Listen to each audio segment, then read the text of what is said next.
while you just prattling. No time for me, no tangling. Hit you in the spot with no angling. Not a princess.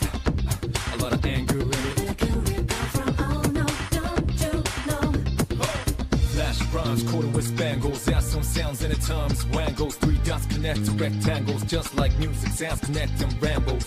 You can't run away. Hell nah, no man can run away. From me, I stay in habits. It's demolition. Wiping over. Wipe out. I want gold until it's over. It's coalition. This is our wreckage. Come to me and let it be one.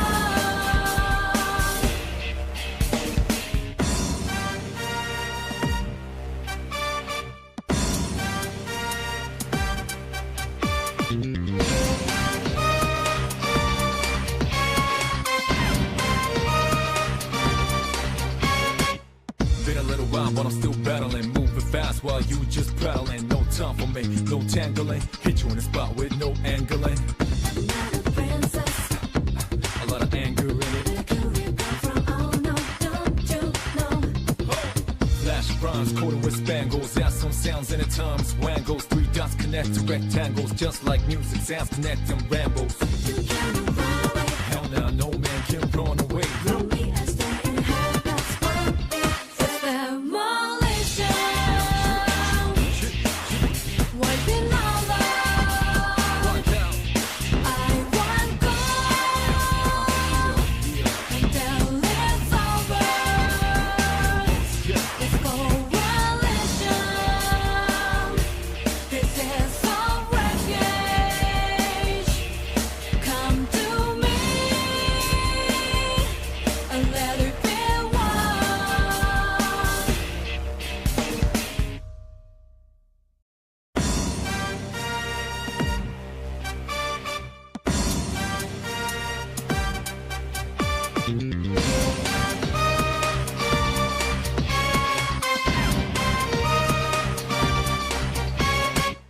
Been a little while, but I'm still battling. Moving fast while you just prattling. No time for me, no tangling. Hit you in the spot with no angling. Not a princess. A lot of anger in it. Where could we go from? Oh no, don't you know? Flash rhymes, quarter with spangles. Add some sounds in the terms. Wangles, three dots connect to rectangles. Just like music, sounds connect and rambles. You can't run away. Hell nah, no man can run away. From me, I stay in habits. It's demolition. Wiping over. Wipe out. I want gold until it's over. It's coalition. This is our wreckage. Come to me and let it be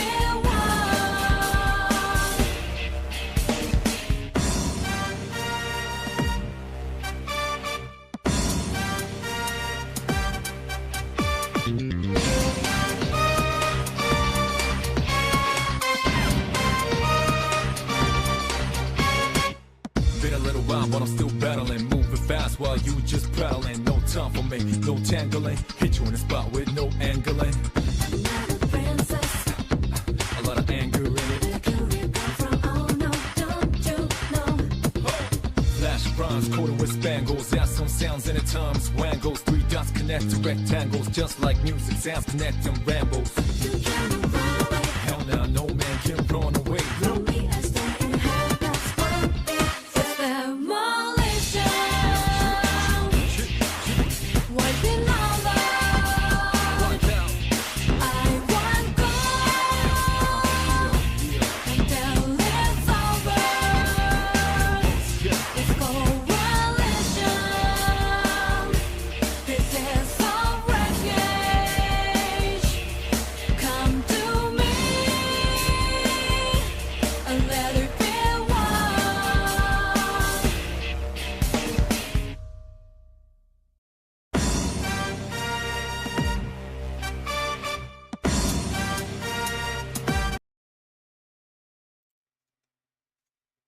Hello friends, Fruits Vegetables, Man 2.0 here, and welcome to the first stream in a while.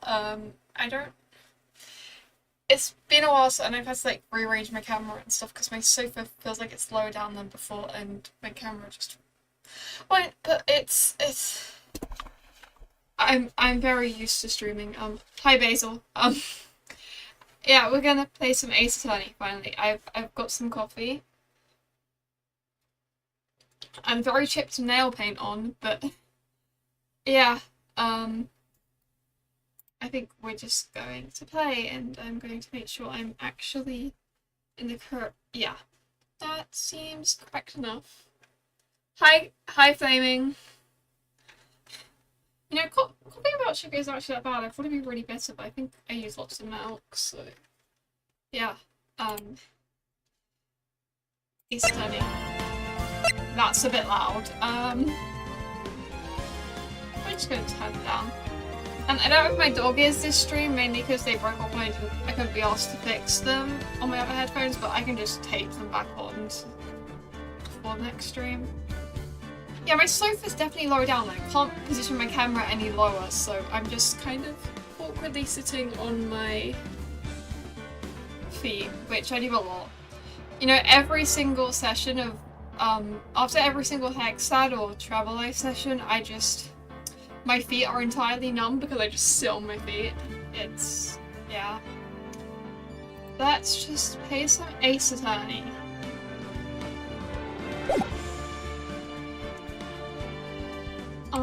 Continue investigation. Okay. Yeah, I have no idea. All I know is that the last stream struggled, so I don't know where I actually left it, to be honest, but what voice did I even give Emma? Isn't there anything else you could be doing? Oh, did you read the description of this stream? I didn't know what to put as the description. Yeah. The chief of police himself is directing his investigation, pal. Oh, yeah, and the cowboy. And Officer Marshall was assigned to the underground parking lot. Officer Marshall? Now I think about it, Emma did seem to know that Marshall guy.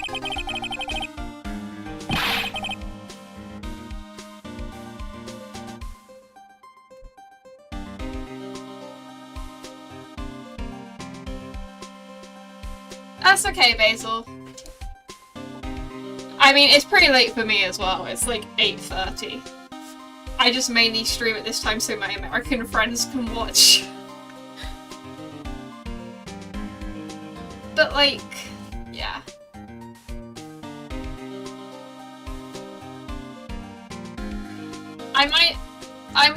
I'm probably going to start streaming on Saturdays sometimes, and I'll probably stream during the day on those, so as opposed to this late, so a patrolman in charge of a crime scene. It's unheard of, pal. Okay, I don't really know what we were doing, but I know someone died and stuff happened, and yeah. Look at that patrolman. Look, that patrolman is saluting the other guy. He must be a detective. And then I said, hey, you do that. Your soup will get... What? Your soup will get cold, buddy. That's hilarious. So I laughed so hard I cried. What? I'm confused. I guess he wasn't saluting. He was wiping tears from his eyes. They make a good pair. Huh. The detectives now look pretty busy. Just imagine, right now, behind those doors, a police drama in action. Somehow the thought fails to excite me. Oh yeah, there's this little guy. I was wondering about that. What, the dancing blue badger? It's my masterpiece! It's... what? Hi, Eve! You made this Detective Gumshoe? The chief threw together some designs and I just did my thing, pal. Nice, but It's battery powered, so it can go anywhere. There's no switch, so it just dances and dances until the battery dies. That sounds a little bit depressing. Not gonna lie. How is that related to the court records? Okay. I'm sure that will be relevant.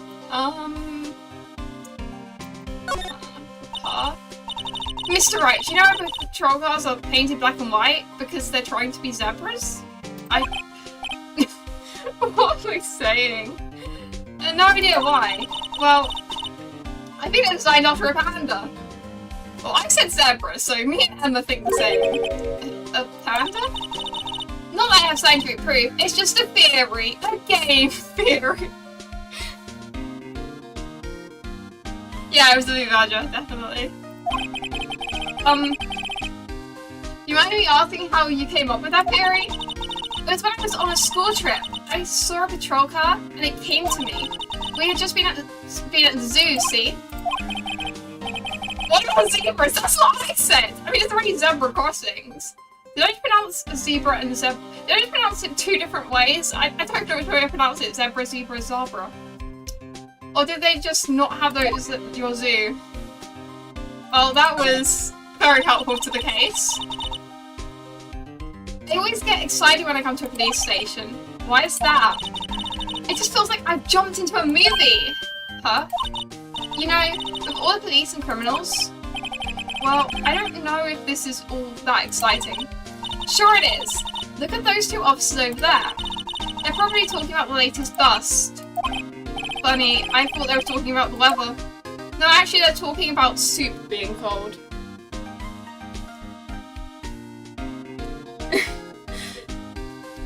I don't know how I pronounce zebra. I've got a deal with destiny, a bargain with fate.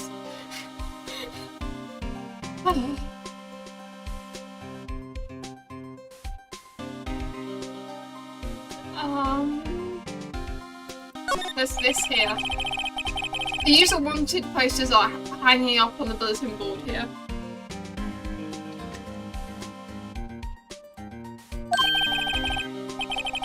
Do you know this face? If you do, dial 911. You know, Mr. Wright, I've always thought it was kind of funny. I've never seen anyone who looked like the people in these posters. They hardly ever look human, even look human. She has a point. Okay, have I looked at everything? Yes. Have I talked to you about everything? Yes. What do I do now? My favourite part, basically, trying to figure out what the hell I'm meant to do.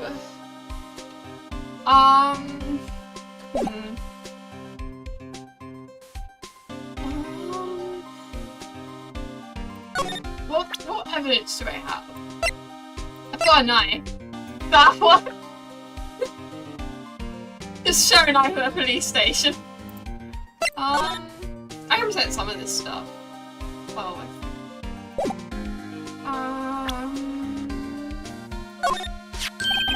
Hey, that's it. That's the King of Prosecutors Award that Mr. Edgeworth got yesterday. Were you at the awards ceremony, Detective Gumshoe? Of course, pal. I got an award for diligence myself. Ah, congratulations. I was wondering, why is the award a shield? And why is it broken? Oh, there's a reason. I'll tell you what it is later. Apparently he's forgotten. But I was proud of Mr. Edgeworth for winning that award. Even with all the naysayers in the prosecutor's office. Naysayers? Must be because of the rumours.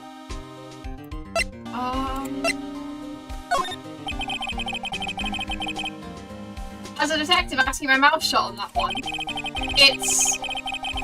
It's a mascot.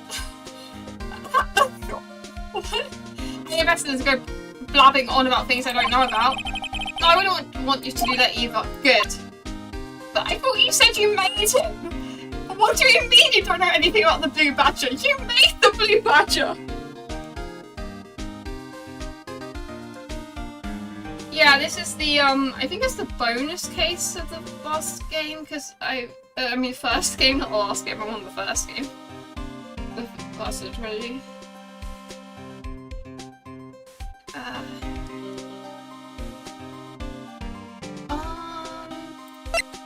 a knife. That was not what I meant to present. Oh, I did present that. Found in Mr. Edgeworth's car, stabbed with Mr. Edgeworth's sniper. What would drive Chief Prosecutor Sky to do such a thing? Wait, I mean, sure, of course, someone else really did it. Someone who must have had a grudge against Mr. Edgeworth. The car and the knife do seem a little too well organised to be a coincidence. Poor Mr. Edgeworth. What could have happened? My phone is not charging. I need to sort that out. You know, it'd probably be better if I didn't get a, if I had a charger that wasn't wires poking out from it. That's not really safe or very efficient at charging, but we roll with it. We have to find out a little bit more about what's going on with Edgeworth. Okay,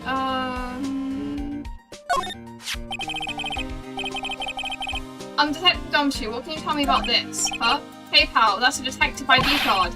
You can't just keep that, you have to tell it to the police. No. It's people like you that get me in so much trouble all the time. I mean, Detective Gumshoe must drop his card a lot. Let's see. Bruce Goodman. Goodman. Sounds familiar. No, my mistake. But didn't you work together with him in the criminal affairs? Whoa, now I remember! Bruce Goodman. He's the victim! Bro. Gumshoe. That's what I thought. Can you tell us more, Detective Gumshoe? Now will he... Okay, there we go. So this ID card belonged to the victim. He was a detective like myself. Detective Bruce Goodman. Don't you think it's strange? I mean, why would the victim's ID card be lying on the ground where we found it? I don't know at this point. Well, Detective Goodman should have been at the police department yesterday. There was an evidence transferal for a case he handled 2 years ago. Evidence transferal? Mr. Edgeworth mentioned that too. But Detective Goodman...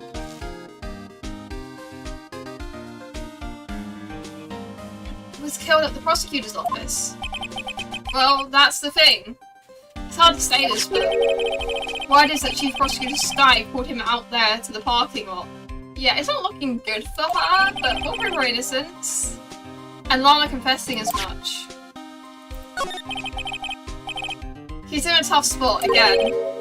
Again? I mean, yeah, that was literally the last case. Of course it's again. Oh, also with the murder of the defense attorney, Hammond. Yeah. Mr. Edgeworth was found innocent. Listen, pal, there have always been rumours about Mr. Edgeworth, forging evidence, making deals with witnesses. Nothing outright, but there were always whispered rumours. Ever since he was accused of murder, no one's whispering. They're practically shouting. But there's no evidence against him. Well, Mr. Edgeworth has always had the unusually strong ties to the department higher-ups. It's only natural that people would be suspicious. I had no idea he was under the gun. Anyway, Stace's case is starting a new rumour. People say the only reason he took this case is because he's aiming for the chief prosecutor position himself. What? But I know the truth, pal. Nobody wants to be the one who has to prosecute the chief prosecutor. Mr. Edgeworth is biting the bullet on this one. He's doing this for all of us. And that's all I know about that. I'm not officially on the case, you know. Thank you. Why aren't you handling the case, Detective Gumshoe? We met the guy who is. What was his name? The guy in the parking lot? That'd be Officer Marshall, the cowboy. He was appointed directly by the chief of police. Officer Marshall? Is he some kind of Wild West sheriff or something? I think Marshall's just a regular officer. From West LA. For a moment there I wasn't sure.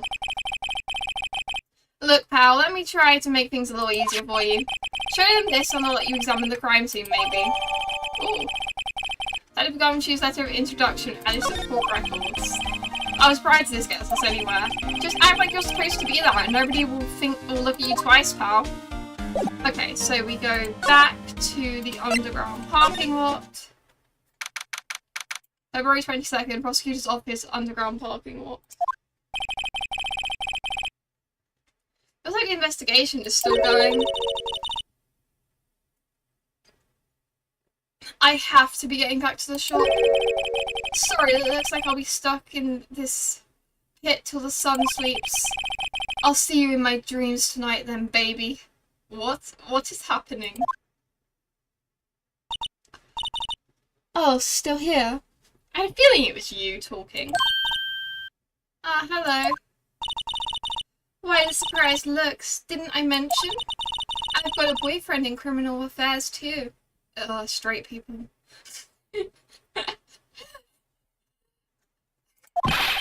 What happened to the security guard?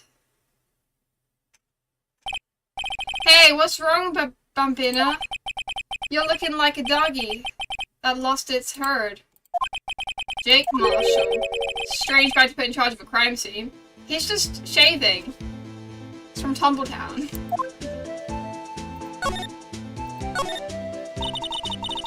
It's something I wanted to ask you.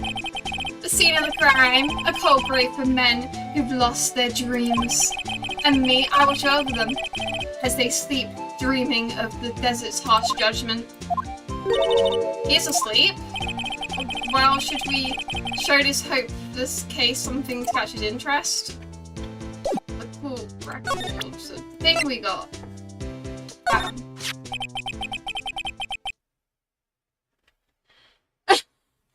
Yeah, not the straight people. Why are the straight people in my Ace Attorney game?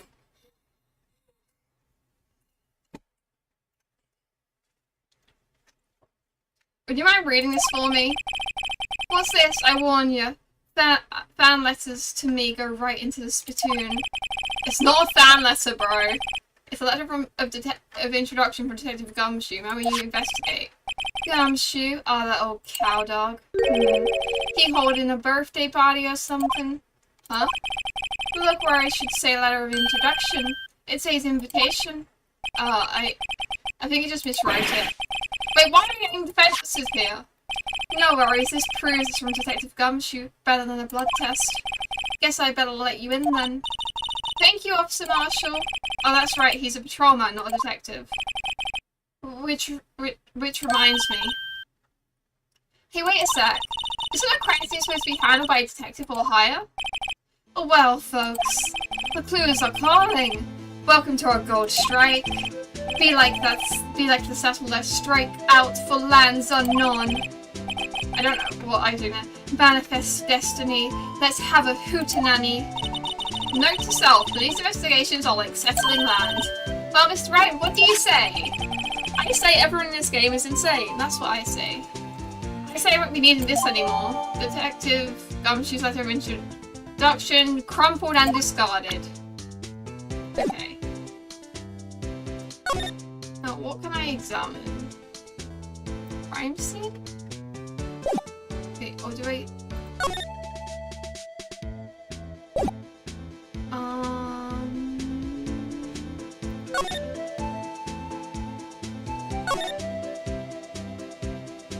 Oh, this is clearly the crime scene. This rope, is it? Yep, they laid it in the outline of the victim's body. So, wait. The victim must have died when the killer closed the trunk on him. What's that? What? I mean, maybe. You've got to be the only person I know who will come to that conclusion. This appears to be the car where the body was found. It looks like the lock on the trunk is busted. The crime took place in the underground parking lot at the prosecutor's office. The body was found in the trunk of my subordinate's car. Quite a luxury car. It screams, I have money to burn. Yeah, prosecutors get the big bucks. Indeed do. B-block is through there. That's where visitors park. I can see the Lunchland car over there, far into the distance. Hey, you're right, I like the cute design on the door. I can see a cartoon cow munching down on a juicy looking steak. Doesn't that strike you as a little bit creepy? Oh yeah, it's cannibalism. We'll just ignore that. Just don't think about it too deeply. Just don't think too deep. Just think deeply about it. Yes, fine. That is how that's read, definitely. I can speak. That is a common thing about me, is that I can speak very well and good with words. Oh, this I haven't checked. What's this? There's like a note of sorts. Look, something's written on it. 6, 7, 5, 12, 2. This is well, it's probably going off. So that would be the 2nd of December. I think it'd be the 2nd of December just because it's translated to American stuff, I think, not British, but like, I don't know, it might not even be a date. Yeah.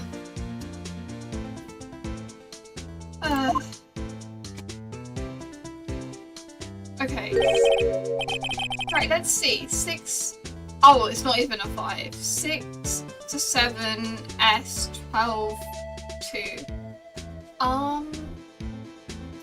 Huh.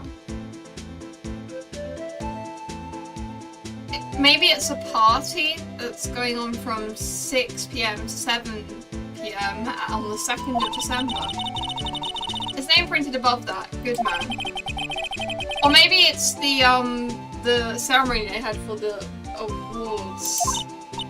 Also, what does it mean, Mr. Wright? How am I supposed to know?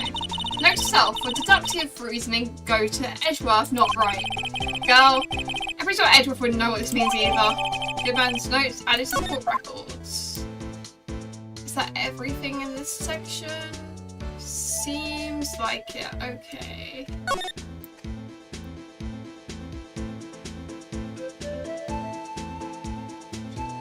Well,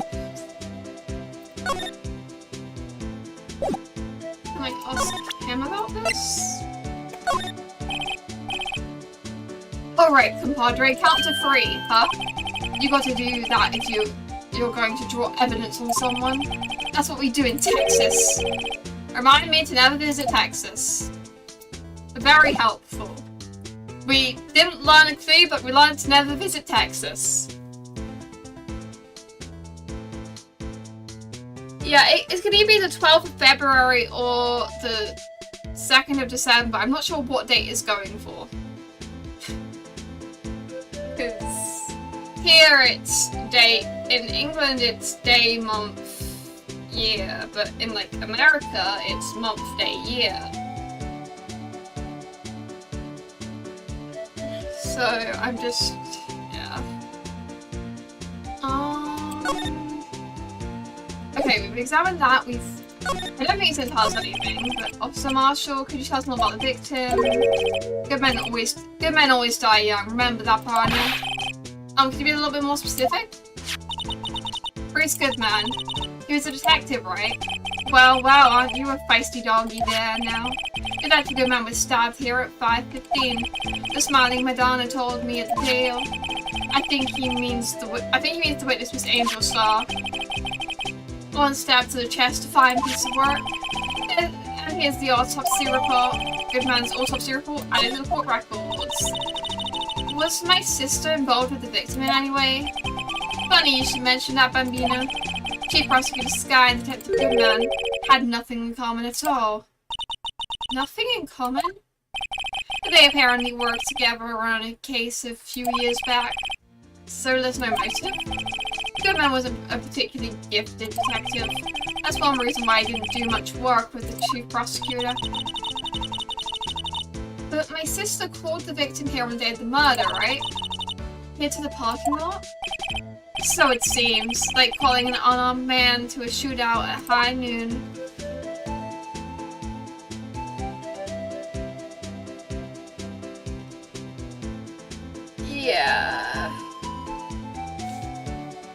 Yeah, I don't know.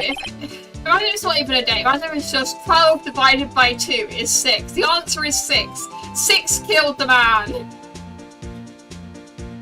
I don't know who 6 is, but no, just the number 6. The number 6 came to life and killed him. I don't mean any offense, but Officer Marshall, you're a patrolman, right? Not a detective. You calling me out? They shoot you for that in Texas. Another reason to never visit Texas. Huh? I was one of them fancy shooter detectives till 2 years ago to tell you the truth. Oh, really? Now he tells me. But you're a patrolman now, so how can you be in charge of a crime scene? Nothing gets by you, does it, Bambino? So why are you in charge? No reason. We're just short on a few hands right now. I'm keeping my eye out in the meantime. That's odd, though. Detective Gumshoe was saying he had nothing to do. Nothing important, at least. He's nothing but a sad old cow dog that can't find his dog. Maybe it's because he runs with that Edgeworth, eh? Edgeworth? That cow dog's been kicked out of this cattle run by order of the chief police. Just so you don't realize it yet. Detective Gumshoe kicked out of the investigation? Huh.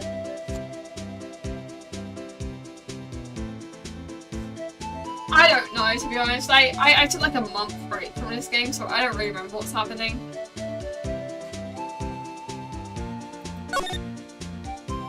Now what do I do? So now I've got more stuff, but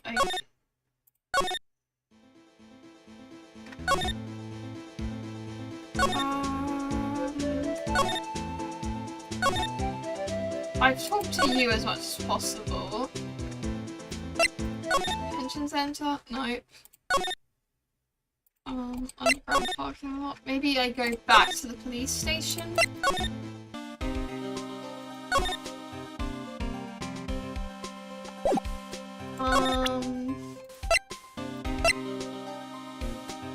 I don't know what I'm doing. I have to go mouth shut on that one. I have to go mouth shut on that one. Okay, there's nothing here. Good to know. My favorite place is part of Ace Attorney, not knowing what the hell I'm doing. One of my favorite activities. I'm trying to sit up a little bit more because I'm not really up, but I don't know. I thought my sofa shrunk. I don't know.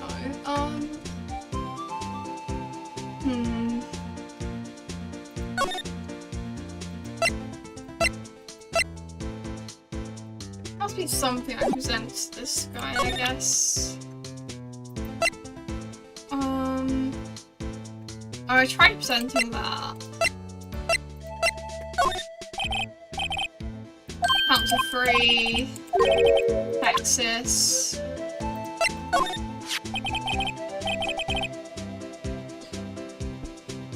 A toy shield. Suits the boy well. What exactly could you shield with that? A toy knight, maybe? Officer Marshall, don't you have anything good to say about Mr. Edgeworth? You don't like him, right? We get the point. You know, when I was a detective, I got one of these. Let me guess. Did it have a K for King of Detectives on it?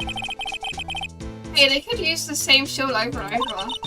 Note to self, the prosecutor's office and criminal affairs are surprisingly cheap. You know it, they've gotten cheaper with each passing year, I tell you. Okay, 5:12 PM, the prosecutor's Wright stead came in at a trot real slow like. A trot? My mom Donna tells me the crime occurred 3 minutes later, so it seems the prosecutor was lying in wait, maybe waiting for a prince to ride in on his bright red horse. So what you mean is, the killer intended to use Edgeworth's car all along? Count 3, Texas. What's that, some sort of police passport? I detected Goodman's ID card. Strangely enough, we found it a good distance away from the crime scene. Good distance in this rat hole. If you want distance, get yourself to Texas. I thought we already established that we're not going to Texas. The That is so true. Okay, I will do that because I don't really know what I'm doing.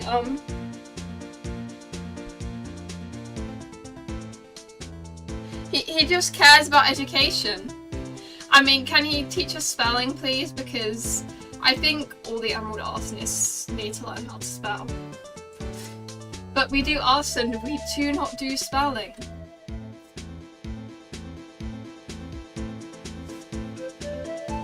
Learning the first 3 numbers. I know the first 3 numbers, they're 7, 10 and 9.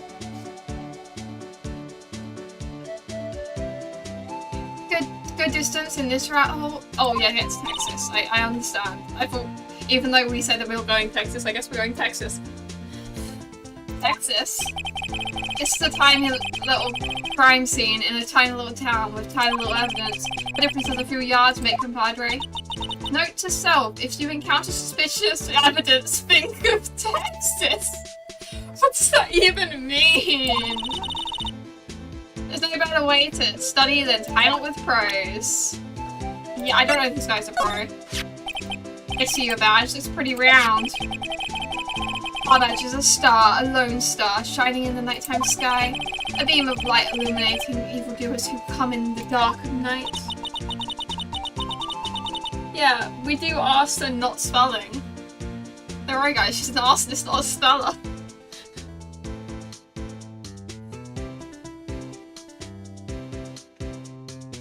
I looked away for a second and I just read that as evildoers are weak against straight people.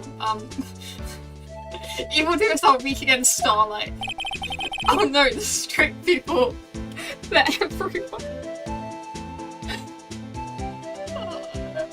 Missed streaming. Hey, that's a sheriff's badge.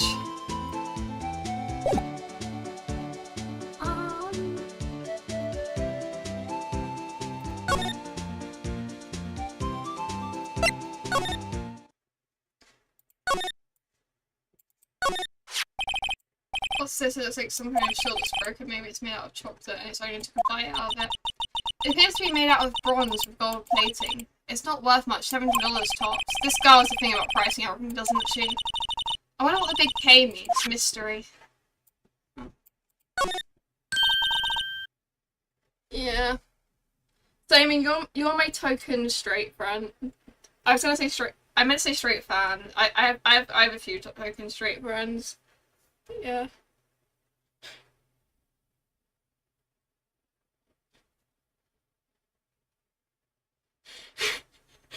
Yeah. Straight people beat evildoers. It's straight people used being hetero. It was super effective.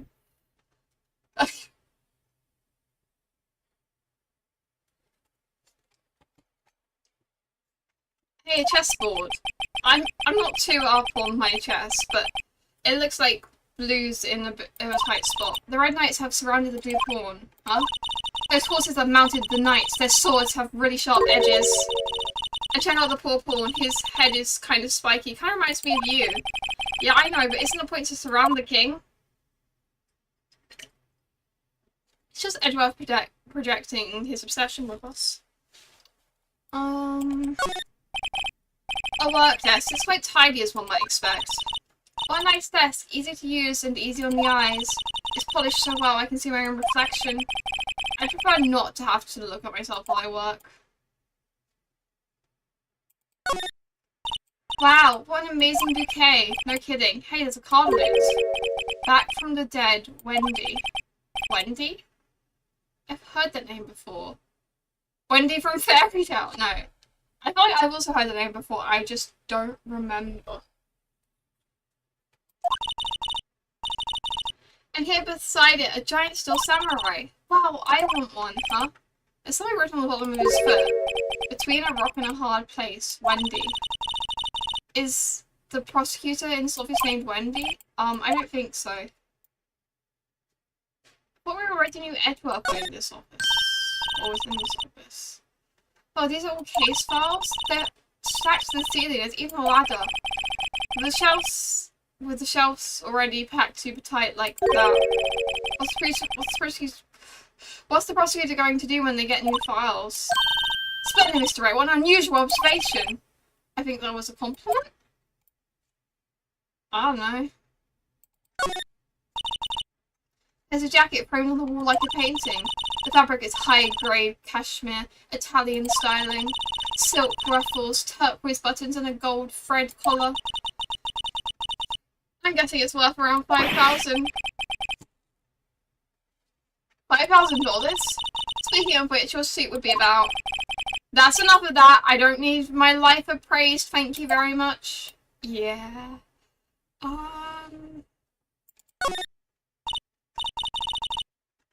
Oh, what a soft and comfy sofa. It makes you want to say, sofa, so good. What? Sofa. Sofa? Yeah, I... Got it. I'm glad she's not an aspiring comedian. I didn't even get it, to be honest, but... Pop off. Okay, everything in here has been looked at. Okay.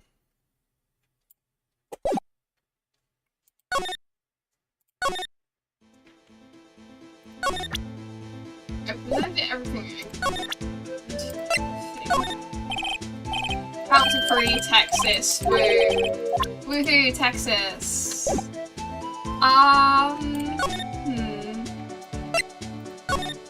I spent a good half of this game just being like, what am I doing?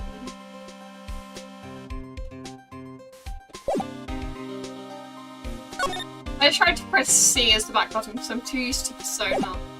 Even though I've been stuck on a boss fight for a month. I'm still like, yep, C is back button.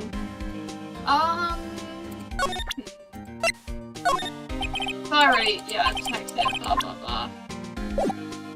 Okay, I can figure this out. I can figure out what to do.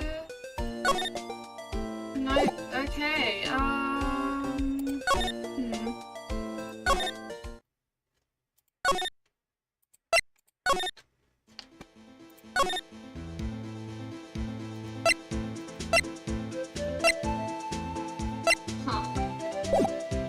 Maybe I can't figure out what to do. Yeah, Texas. I know so much about Texas. I'm just double checking before I speak.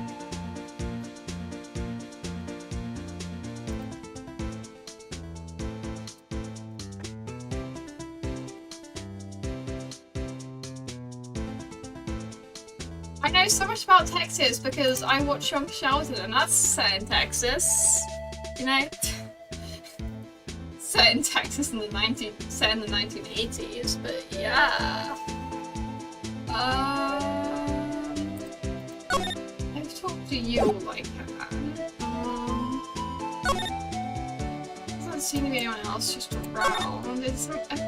Oh, I haven't looked at that. That's probably important.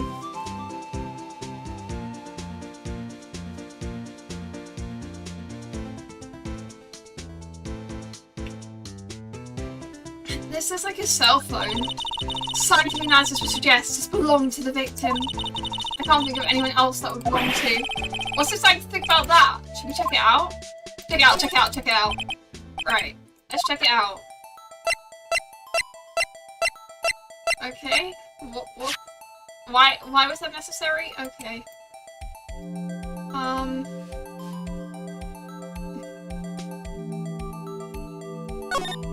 Oh my god, it's a button.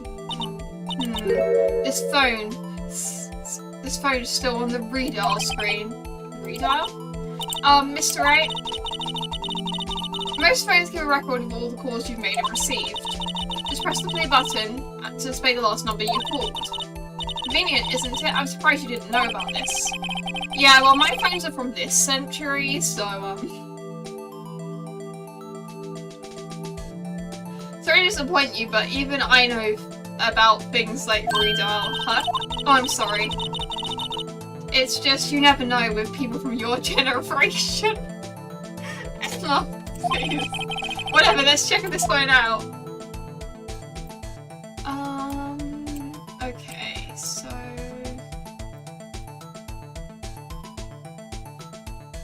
struggling to control this.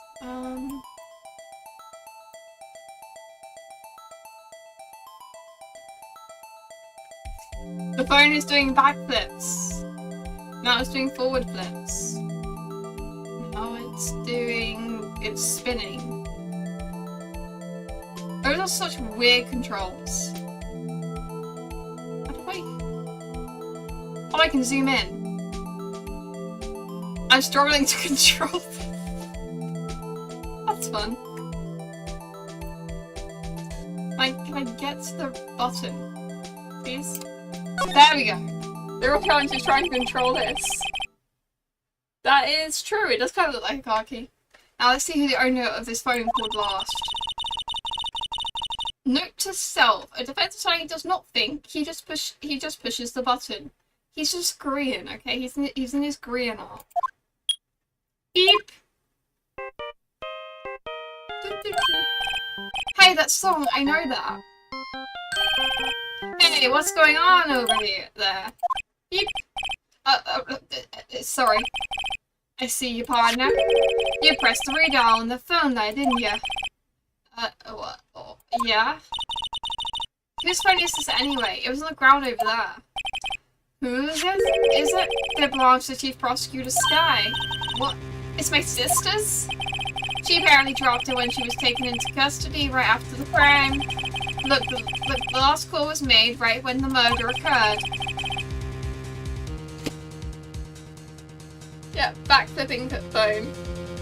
Your phone may be cool, but can your phone do a backflip? I didn't think so. Looks like she was fixing to call someone, except she only spoke for a few seconds according to this. Who did she call? No idea. Sorry, partner. Now I got a question for you, partner. I heard a phone ring just now, one of those newfangled ringtones. I'm sorry, that was my phone. What? Your phone? Yeah, it's kind of strange, but someone called me right as we picked up the other phone. A wrong number. Huh. I hope you're not lying. They shoot you for that in Texas, partner. Okay, guess we're stuck. Texas. Texas is the scary place. Uh-oh, I've incited the wrath of the Lone Star Patrolman. Cell phone added to call records.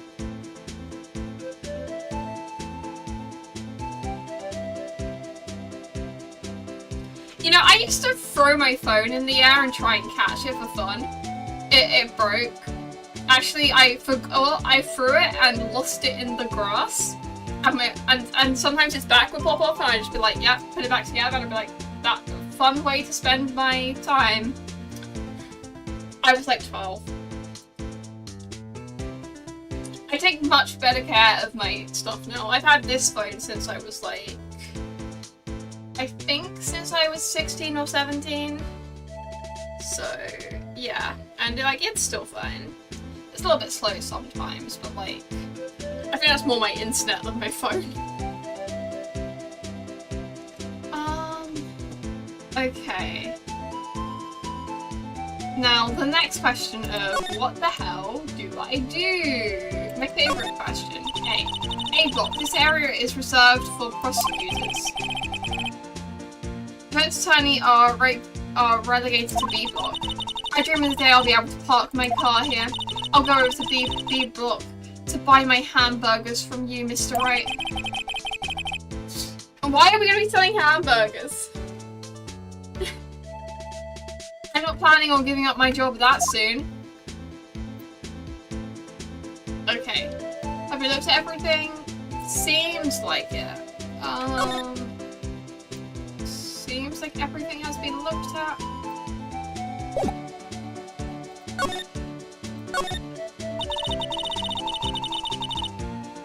So there's no connection between Detective Goodman and my sister? That's correct, but there's a goldmine of evidence against her. And the prosecutor tomorrow is none other than Edward himself. Your sister's fate is decided, Bambina. Many condolences. A fish officer marshal? Yeah, Bambina?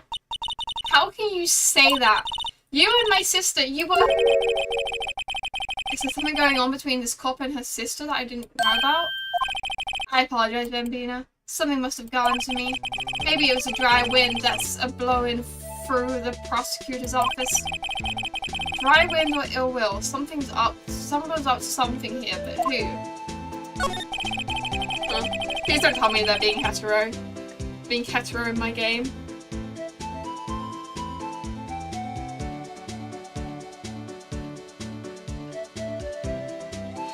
I'm really careful with my stuff when I get to the house. Like, I check on my wallet and phone about 9 times a second. I'm just like, has it... And if I'm with friends, I'm just like, okay, I need to check that my wallet hasn't grown legs and run away. It's just, it's great.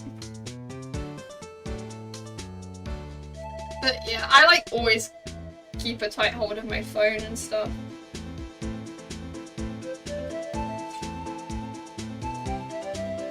Suspicions about Mr. Edgeworth have been flying around for nearly 2 years.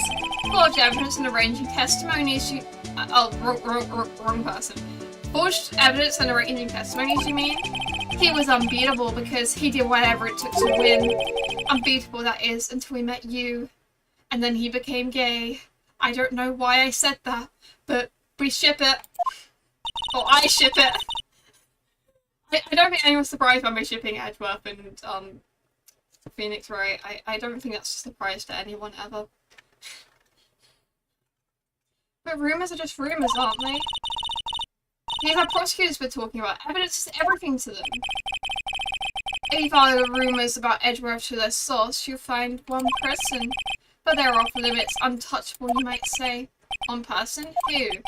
Hate to say this, but it's your sister, Bambina. Chief Prosecutor Lana Sky. What, my sister? Edgeworth couldn't rustle all those cattle by himself. Some people load their guns with bullets, some load them with deals. What you're saying, Edgeworth was making deals to win trials? Where there's gunshots, there's bound to be bullets. That's what the old timers said. If there's a big old secret hidden around here somewhere, everyone knows it. Is that why Detective Gumshoe was taken off the case? Did they target him because he was closest to Edgeworth?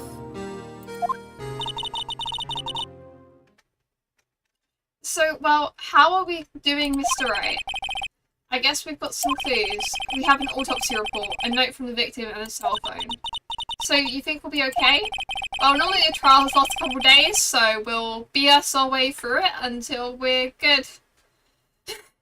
Well, the only thing still bothering me is that Lana's confessing to the crime. She says she did it.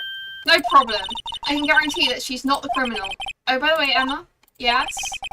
I know that song your phone plays when it rains. What? It's a still samurai theme song, isn't it? Aww. A popular TV show for kids.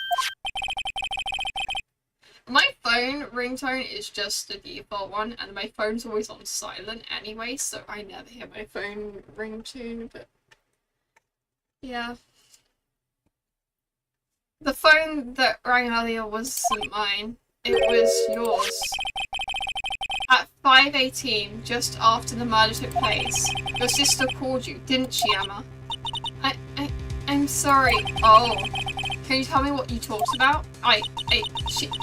She hung up right away. I see. Interesting. The detective is murdered and the suspect is the top prosecutor in the district. I've got a bad feeling about this. Like, maybe I still don't know everything that went on here. I mean, we've only done one investigation, but oh my god, we finally made it through an investigation. That took forever. Oh, it didn't take forever, it just feels like it did, because, I'm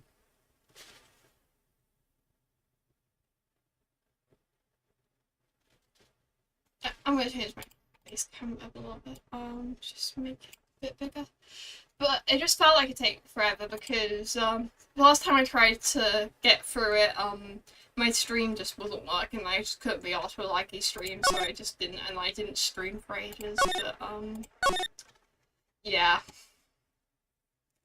we can start the trial. Yeah, I turned my phone on silent permanently one day when I was at home, and I was like, I really like not hearing notifications. So I just never unsilenced it. It's been on silent for over a year. Possibly 2 years.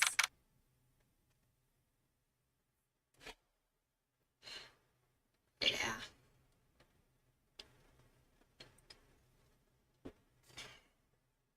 February 23rd, 9:34 AM, District Court Dependent Lobby number 2. I'd leave on my voice edit for her, but how did the investigation go yesterday, Mr. Wright? Wait, do I still have the... Wait, I just want to see if this works. Because I remember I set something up last stream. That is just... I gotta look at the stream replay to see if it came off. Does it work when I'm actually in the game?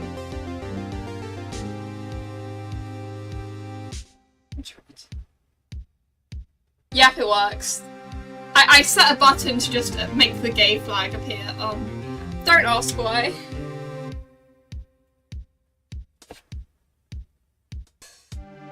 Yeah, I hate it. I get random phone calls from people, and I don't pick up unexpected phone calls, even if it's from someone I know. So, yeah. Yeah, I set that up for when, because they were being really, it was being really gay on one of the streams, so I've just got a button that makes the gay flag appear.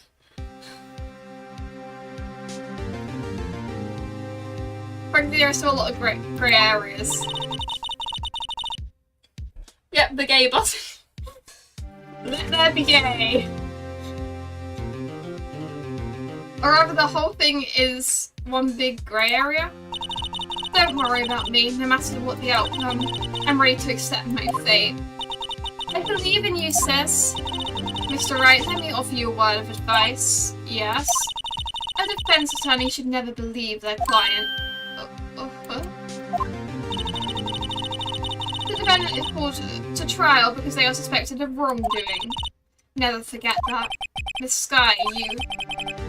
Well, then we shouldn't believe your confession to a murder that you claim to have committed, because if we're not believing our defendant... Yeah. The gay button in real life would just be you witness something gay and just quietly pull out a gay flag. I don't have a gay flag, I need one, but you just quietly pull out a gay flag and just wave it around, just like, yep. I don't even have a chair in my room. I'm using a sofa, which is why I'm so low down. I need to redo I'm redoing my room at some point, and then I'll get like a chair and stuff, but I'm just being resourceful with the fact I have a sofa. You remind me a lot of Mia. But there's one decisive difference between you and her. And that is, you're not a defense attorney. I believe it's almost time for the trial. Good luck, Mr. Wright.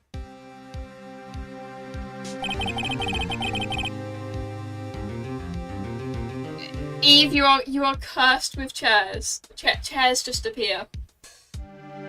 Every time you commit arson, a new chair appears in your room. No one's going to bail me out this time. I'll be alone in there, so I have to discover the truth. All by myself. Oh no. Let's do it, Mr. Wright. I'll be with you the whole way. I think I was thinking of how the voice went for Maya, but it's whatever.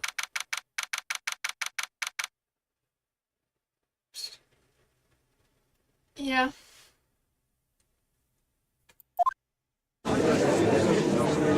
Well, court is now in session for the trial of Miss Lana Sky.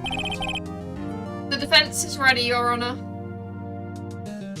I feel like I look over at OBS and I'm not that low down, and then I look over at it on YouTube and it's just click cut off. Maybe that's just how it looks on the phone, but I'm gonna try to sit up a bit more. Maybe that will work. Just sit on the back pillow instead of resting against it. Defense is ready, Your Honor. The prosecution has been ready for a while, Your Honor. Edgeworth. It's been 2 months, but I haven't been in a courtroom since his trial. I hope that personal feelings will not be a part of the proceedings today, Mr. Wright. I will choose the path I think is right regardless of what those around me might say. The judgment to be made here is in our hands, not those of anyone else. Very well, Mr. Edgeworth, your opening statement, please. Chief Prosecutor Lana Skye has committed an unpardonable crime. Not only this, but she was rash enough to commit it in the prosecutor's office slot. Wow, he's so much more forceful in person. I suddenly feel like confessing to everything. Girl, you didn't do anything.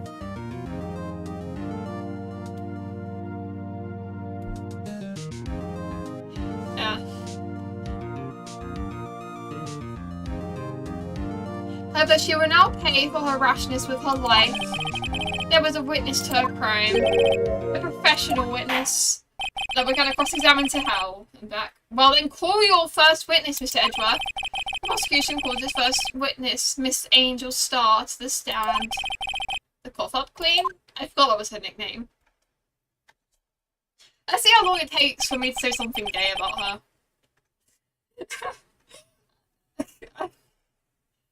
Haven't I seen you somewhere before? You ordered the caviar lunch, right? Oh, expensive. Oh ho, caviar! I've never eaten caviar before. The judge is really wolfing it down. And for you, I have a fiesta bowl. Thanks. Will the witness state her name and profession, please? And for you, sir, did you order the fingerprint lunchbox?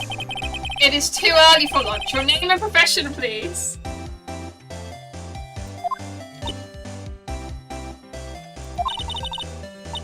Oh, Your Honor, how does it taste? Girl, just tell them your name, please. So this is why I've been raised about caviar. It's so tasty, it hurts. I always thought caviar would taste like pickled taposia. I don't know what that is. What the heck does pickled taposia taste like? I'm so pronouncing that wrong. Name, profession, now. Me? The name's Angel Starr. Don't go forgetting it. I find myself running Lunchland these days. Is that what you wanted me to say, Mr. Edgeworth? Very well, witness. Please describe the incident to us. The prosecution will wait. I have not finished eating. Sir. God. The people in this game are a little bit insane. Hurry up. Very well, Mr. Edgeworth.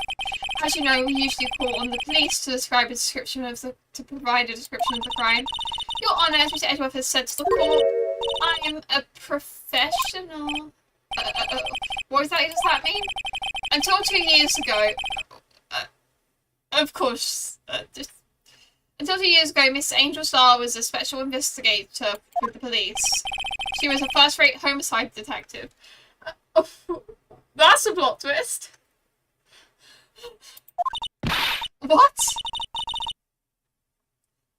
Miss Starr was a detective?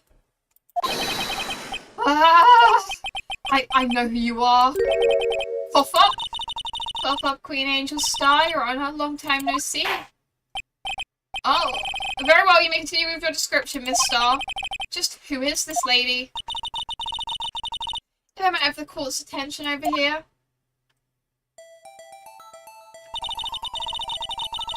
The parking lot at the prosecutor's office is divided into 2 blocks.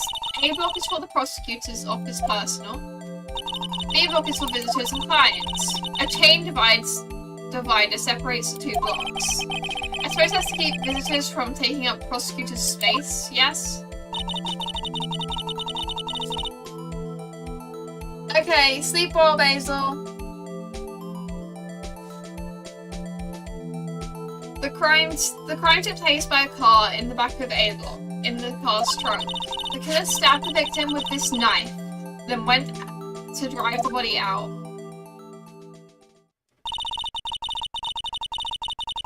Unfortunately for her, there was there was a witness and an arrest was made on the spot. And who was this valiant witness? Why, it was me, Your Honour. Parking lot floor plans, added to court records. You know, I haven't seen any inconsistencies yet, so, yeah. Only I see inconsistencies and stuff. I'm still not over the fact there was, like, the guy had been shot 3 times last case, and that wasn't relevant at all, and I was very fixated on that. I was like...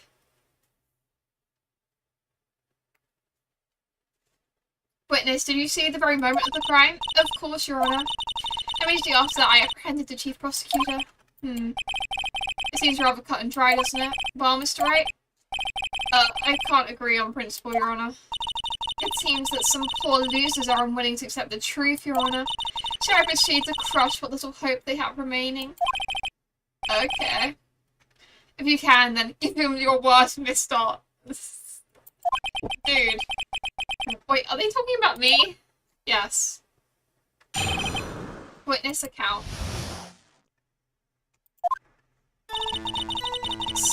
Somehow I always knew a day like this would come. I was on my way to deliver lunchboxes to my boyfriend. When I said something, perhaps it was my thinly honed detective intuition at work, finally. Through the wire fence, I saw a Chief Prosecutor standing next to a garnished car. The Chief Prosecutor was holding a knife in her right hand. Yep, that's her right hand. Okay. Yeah, I mean, you never know. Then she thrust the pointy tip of the knife into Detective Goodman's chest. Bringing a lunchbox to your boyfriend? How touching. Does she need another partner? I mean, what? Who said that? As you can see, there is no room for doubt. The key point of your testimony seems to be nothing other than that. According to the knife which you saw being stabbed into Detective Goodman. So how does it feel to be so utterly crushed? I'm still thinking about that. It's merely a flesh wound, Mr. Wright. It's merely... Very well, Mr. Wright, you may cross-examine the witness. We're just gonna press her a bit.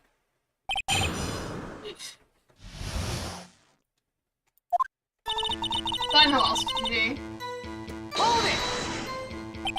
How did you know? I respect the prosecutor's basic abhorrence of crimes, yet their methods are ugly and twisted. Twisted methods will always lead to tragedy. The lunch lady's uninformed opinion is duly noted.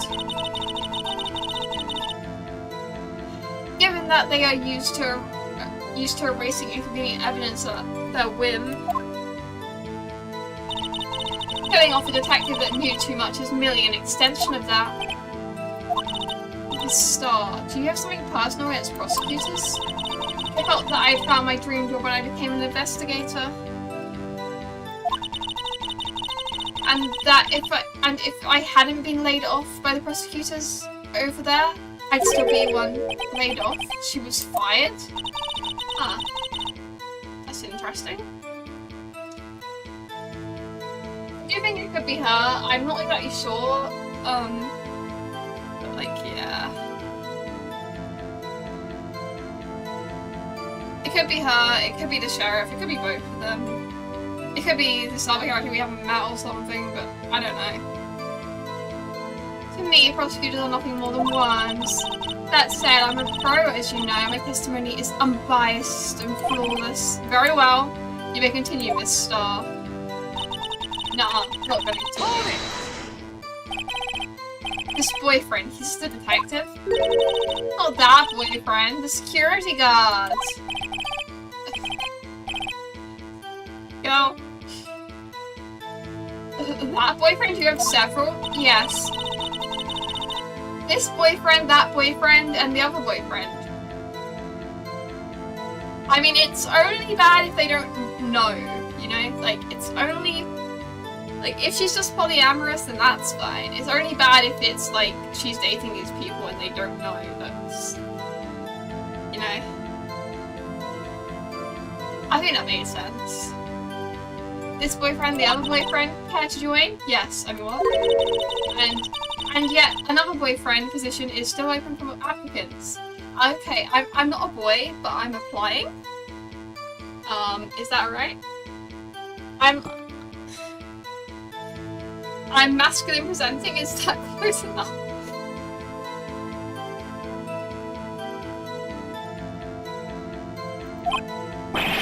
I'll stick with the lunches, thanks. Note to self, the judge has to think before replying. The security guard room is in the lot in A block.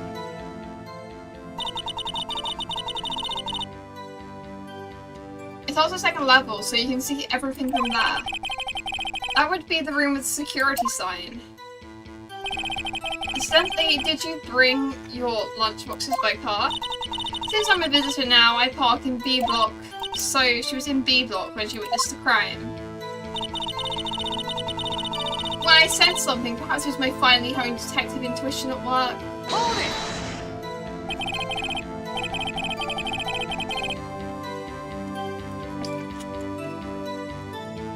You sensed something? So you're saying you had a premonition of the murder? It felt like, how would you say? Oh yes. It was like the feeling you get when you view a pumpkin chock full of seeds. When you view a what? I have no idea what that means. Me either. Speaking of a detective's intuition, wasn't the victim Mr. Bruce Goodman also a detective? Yes, well, he was like a young sheep. A young cheese? A pale white cheese, not yet tangy with experience on the street. A greenhorn. Then it must be hard. Then I must be hard, yellowed, and sharp as tack. Okay. Yeah, with the odor of old cheese to match. Get him. In any case, there in the lot, I felt something stirring in the back of my mind. Through the wire fence, I saw Chief Prosecutor standing next to a garnished car. By garnished car, you mean Mr. Edgeworth's car? Yes. Mr. Edgeworth's? Incidentally, the knife with the victim, which the victim was stabbed with, was also Mr. Edgeworth's, wasn't it? Indeed, it was. That is definitely interesting. What an odd case this is. The person you saw, you sure it was the defendant? I saw her from no further than 30 feet away. I'm certain it was her. If she's telling the truth, we're doomed. Let's just do what we can. Even if we don't have any proof, we can always nitpick. Witness, in your testimony, you clearly stated the following.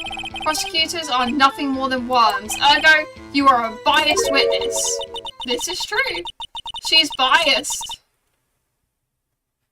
You might want to keep those silly opinions to yourself in the future, Rookie. Huh? Rookie? Unless you're willing to risk the consequences of doubting me. Oh. I'll fry you like a fritter. Crispy on the outside, chewy on the inside. That was inspiring. I believe I've heard that tagline elsewhere. You could cry plagiarism? I may be relegated to the lowly post of lunch lady, but my instincts are honed. Oh, it gets better by the moment, doesn't it? Yep. Lana, I don't know how to get you out of this situation, girlie. I mean, we'll get you out of this situation, but girlie...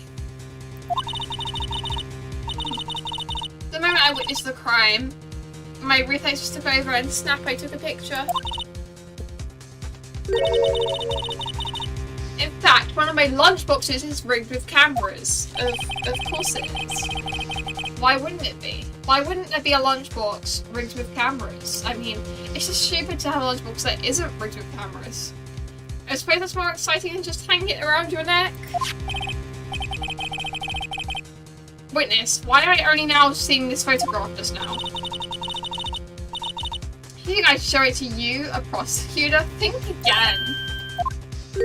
My boyfriend works in the photography division of criminal affairs. Well, this is most certainly the defendant. Uh-oh, that is unmistakably Lana's guy. So what was the defendant doing at the time? The chief prosecutor was holding a knife in her right hand. Tell me more about this knife the suspect was carrying. Well, I'd seen the blade was about 4 inches long. Is that right, Mr. Edgeworth? Is this your knife after all? Yeah, that's about right. Prosecutors are by nature well versed in the location of a man's vital organs. Exactly! That's like the most nutritious lunch. Cameras. Yum yum yum. I love eating cameras. It's one of my top 10 favourite snacks. I'm sure it was easier than boiling an egg for my egg salad surprise set. You can't testify as to her ability to kill an egg, I mean a person. Perhaps a chicken salad set would have been a better metaphor. So the defendant was holding a knife. What then? Then she thrust the pointy tip of the knife into Detective Goodman's chest. Tell the court why you didn't try to stop this crime. You did see her raise a knife to strike, no? She was on the other side. What point are we making here, sir? Unfortunately, by the time I realized what was going on, it was already too late. Too late? Yes. The moment the prosecutor brought down the murder weapon. I see. It's only a flesh room, Mr. Wright. We can make it. Oh. I've pressed everything. Now what do I do? What do we do? Is it it? My sister guilty? Let's just keep our heads cool and press the witness a bit, shall we? For some reason, having her panicking next to me makes me calmer. Don't smell like that. I've pressed on everything I can. So this is where we save the game.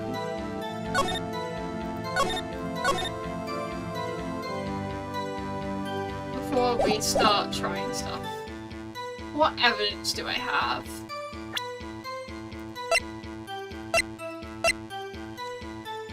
No prints on the knife. That's interesting.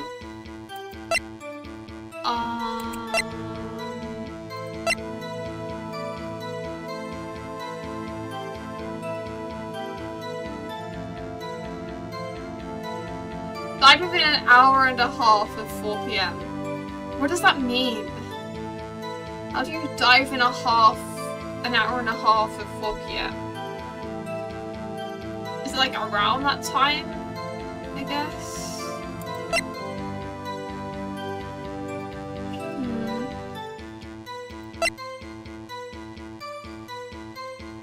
5:18.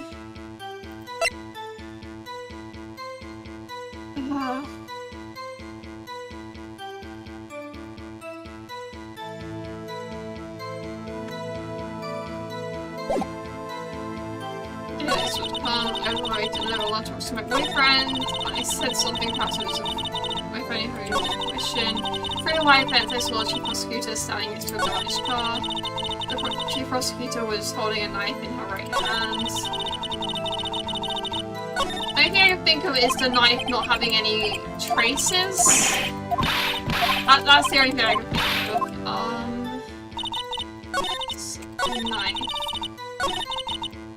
Knife.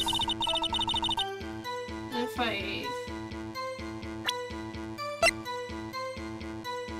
Objection! Objection! Your Honor, what do you think about the witness's statement? I'm not sure I follow. It clearly, well, Phoenix, right, you're just not thinking the same things as me.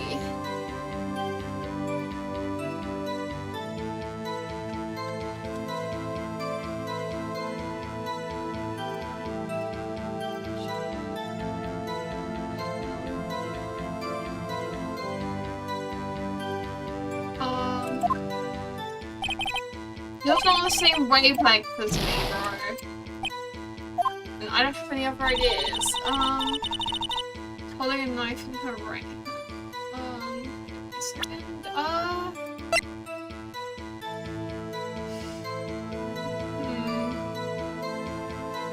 Objection! And you witnessed this? Oh, so that's the...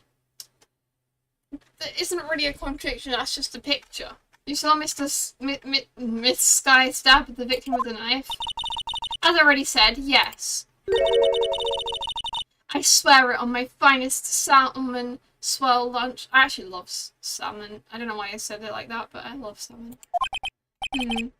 I'm sure that is a fine lunch, but isn't that odd? With this photograph. This is the photo you took at the very moment of the crime, is it not? Then why is Miss Sky not holding a knife? Mr. Edgeworth, your thoughts? Objection? That has to be the weakest objection ever, Edgeworth. Yeah, it was still stronger than your ever feeble mind, Mr. Wright. Okay. What do you mean, Edgeworth? This photograph was not taken the moment before stabbing. It was taken the moment after the stabbing. Objection. And how can you tell that?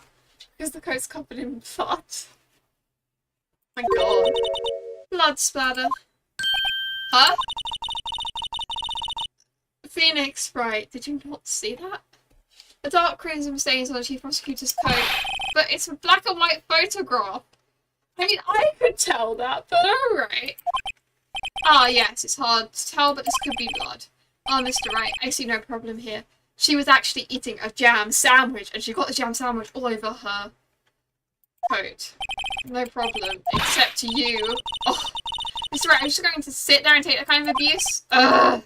You got a better idea? Objection! Wait, that contradicts what the witness said in her testimony. Namely, that she took the picture. Yeah, exactly. She took the picture the moment she witnessed the crime. Well, it seems I was slightly unclear. My apologies. That's it? If you run out of lunch, you order seconds. Problem solved. If you don't like it, try ordering the jumbo-sized lunch from the get-go. Jumbo, like mumbo jumbo? Good advice. I'm not sure I understood it, but good advice. I didn't have time to stop her. Prosecutor Sky was cold, calculating like a robot. She killed without pain or remorse. It was a premeditated murder. Premeditated? How do you know?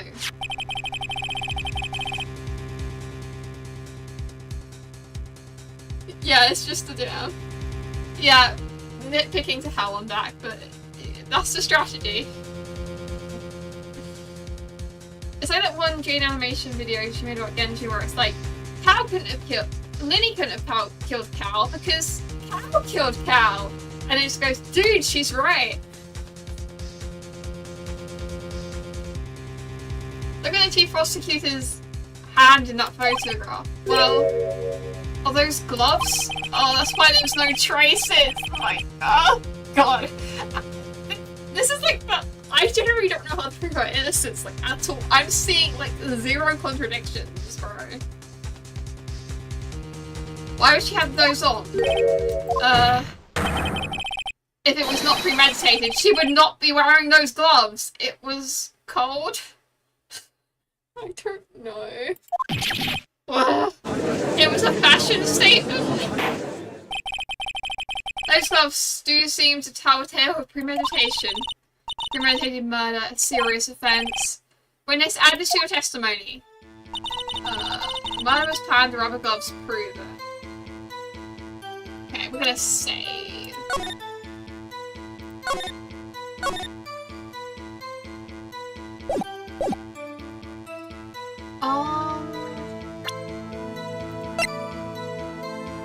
That doesn't contradict, so there's no print.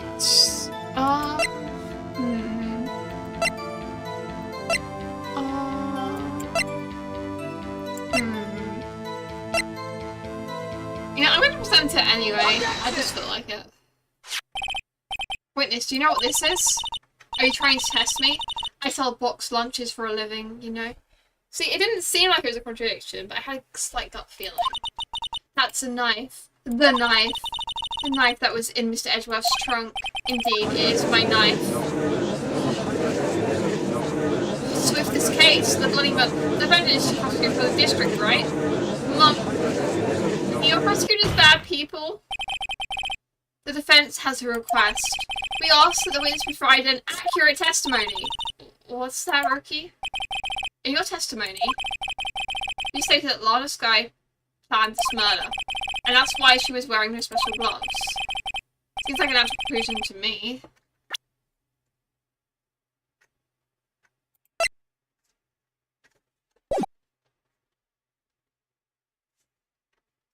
The gloves do indicate planning. However, why would she not also prepare the most important thing, the murder weapon? Oh. The knife just happened to be in the trunk of the car. Exactly, she's trying to build a sniper. Ladies and gentlemen, if you're going to plan a murder, you don't get a weapon. So, do you have experience planning murders?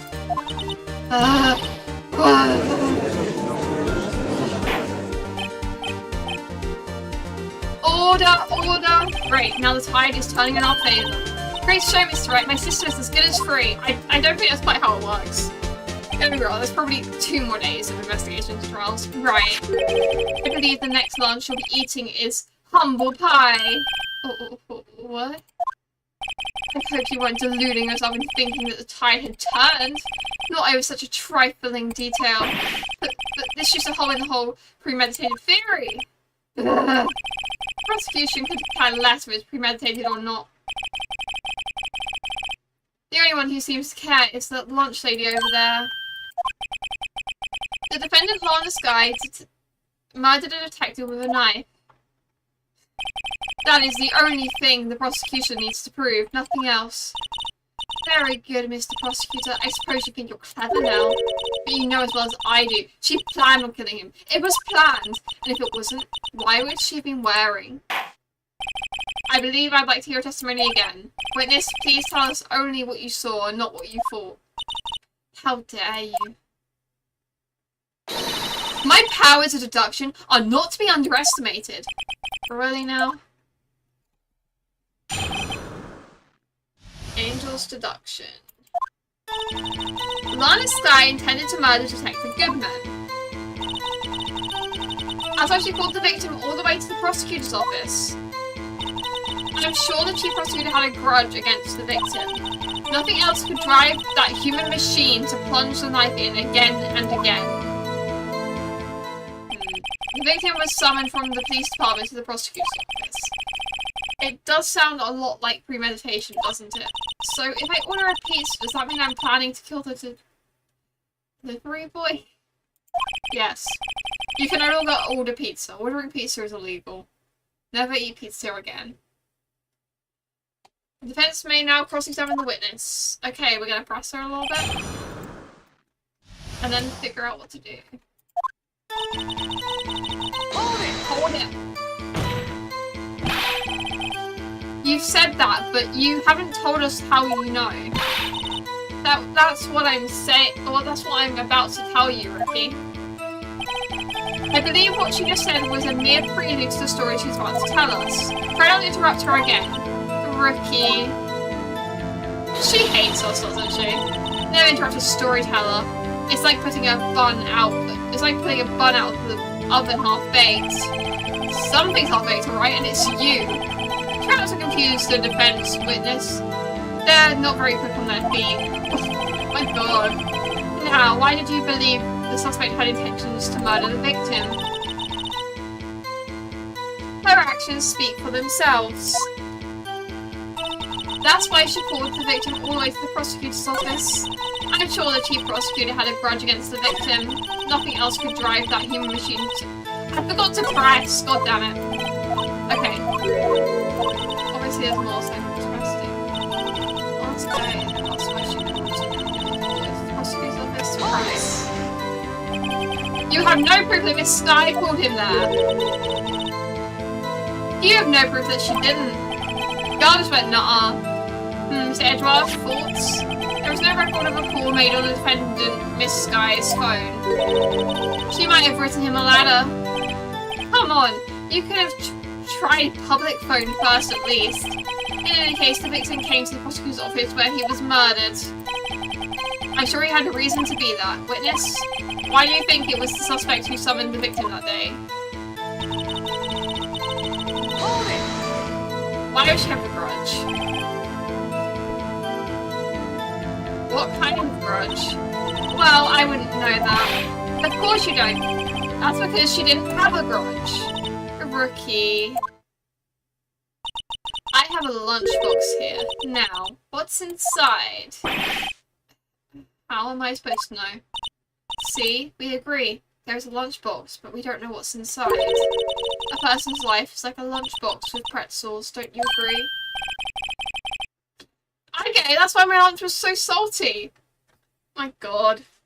What is this game? This child isn't very good with metaphors. The suspect had a grudge against Detective Goodman. Will you tell us your basis of thinking this? It's simple. It's quite simple, really. Nothing else could drive a human machine to... a human machine? That's a contradiction! Phoenix, please. Do you find fault with something of more substance, Mr. Wright? Note to self. Mr. Edward's sigh smells like citrus fruit. What? You say again and again. How many times did she stab him exactly? We often say chop into 1,000 pieces, but we don't actually mean 1,000 pieces. What difference does it make if the deed is done? How could she be how come she's getting mad at me? Let's just say she stabbed him several times and leave it at that. Leave it at that. This is a murder case, people. That is so true. Never trust a lunch from her. There's probably cameras in it. Cameras to watch all her boyfriends. Mr. Wright, you should speak up if you have an objection. Miss Starr has turned out to be as short-tempered as she looked when we met her. Determining her ability as a detective really set her off. The short wick burns out the fastest. It's a scientific fact. I wonder, anyone the size of the candle? I mean, add more wax to a relatively short wick will burn longer. Obviously, more scientific testing is required. Okay, what am I meant to infer from what the hell you just said? Let's see, what stuff do we have? Died. I want to check this. Wound was cool. Loss of blood from chest wound. Is there anything that says about how many stab? A single stab wound. A single stab wound. A single stab wound. A single stab wound. A single stab wound. A single stab wound. That's our key. That's our thing. That's why she called him. I'm sure she probably had projects. Nothing else could drive the human machine to punch her. And I've been again and again. She didn't punch it again and again. Nuh-uh. It was a single stab wound. So shut up. I pressed the wrong button. That really changed the dramaticness of that. Objection! You say she stabbed him again and again, but you couldn't have witnessed that. Are you testing me? Then I'll test you. With my moss surprise! I'm afraid the moss growing under our feet as we wait, Miss Starr. What do you mean? I shouldn't have to explain this, but take a look. The autopsy report states there was death due to a loss of blood from one stab wound. Aha! Aha! You're right. Good show, Mr. Edgeworth. What a hunk! He's my hero, really. What about my objection? No one noticed? Well, witness? Why does she have a lunchbox that's a murder scene? Murder crime scene? Yes. You got the crimes. I just hit my monitor. Okay, everything's fine. Alright. You got the crime scene set, right? Oh, thanks. I always believed that no one could ever mistake ketchup for blood. But now I realise that such mistakes are possible. So, you're saying you mistook someone for blood? Was it jam, like I said? When she lifted the knife, I thought I saw blood at her breast. Splattered blood from the victim. I told you it was jam. That's why I thought she must have stabbed him at least twice. And tell us what you saw that you thought was blood. Testify. Her red muffler looked like blood. Okay, it was a jam. That's how ghastly the whole scene looks. Now what do I do? Okay, we're gonna save.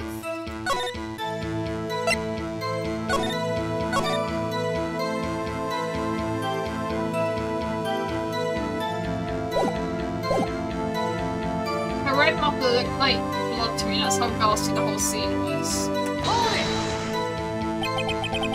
Her red muffler? Yes, like a scarf, which she practically always wears one around her neck, so she can easily... What? Go! So she can so she can be easily hanged at the moment's notice, I suppose. She's right. That's the reason she wears one, though. Miss Sky was wearing a red scarf, wasn't she? But wait, isn't it odd that you mistook that for a spot of blood? While people often mistake my beard for a bib. The judgment of a bib? That's why it makes me feel so much like a kindergarten sometimes. Actually, I do think I saw some traces of blood on her chest. But the autopsy report is clear on this matter. There was only one knife wound. Apparently Miss Starr isn't entirely sure of her own testimony. Mr. Wright, this is our chance. Chance for what, I wonder? Miss Starr has turned out to be a short-tempered. Oh god, now what do I press and present evidence for? Obviously it looks like it's only the news centres we unlocked.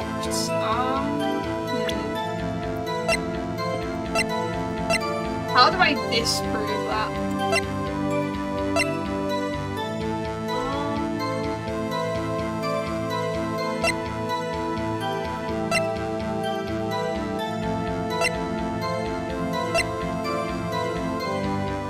Maybe she wasn't wearing it. Objection! Objection! Sorry, I demand an explanation. The witness is clearly not suited for detective work. What? No way, that was actually right. Oh my freaking god! I couldn't actually. I should have checked the image and actually seen if she was wearing a scarf or not, but I was just like, oh my god, guys, I'm a genius. I'm so good at this game.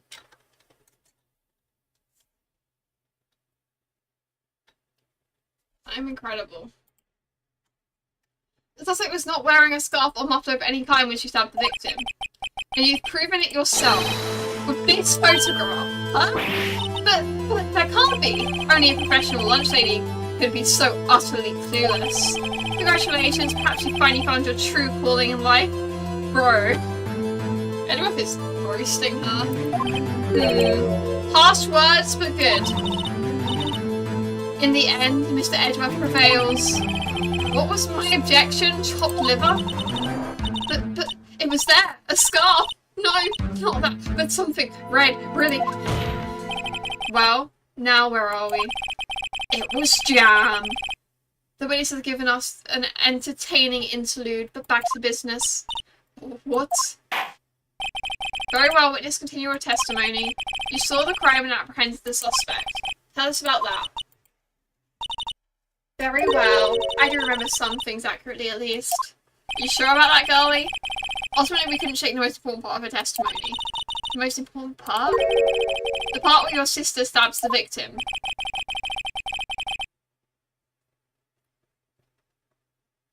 Yep, it was a jam, guys. This next testimony might be the moment of just be the moment of truth. Apprehending the suspect. After the murder, the suspect attempted to run behind a partition off to the side. I quickly caught her, explained her rights to her, and arrested her on the spot. Oh yes, when I arrested her, she mentioned the muffler. That's what had me confused. Why would...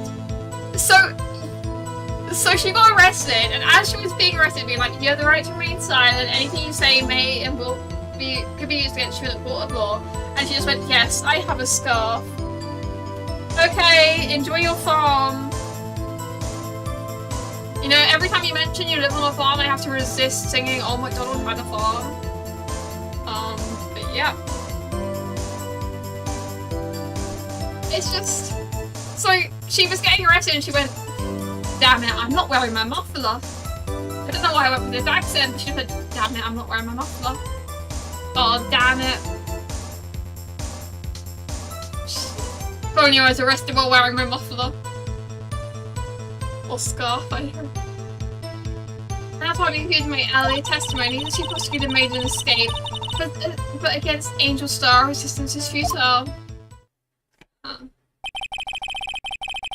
You're quite determined about this scarf, aren't you? I strike like a snake and bite like a cobra. That's me, Angel Star. That wasn't a very good metaphor. First of all, a cobra is a kind of snake. Don't bother me with details unless you want to get bitten. No thanks. Note to self, Mr. Wright is weak against poisonous snake bites. I think most of us are.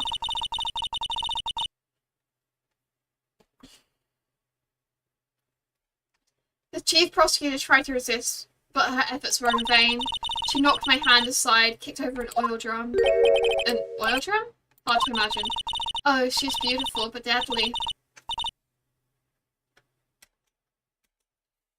A predator this one. A leopard woman. Roar. Very well, Mr. Wright. Your cross-examination, if you will.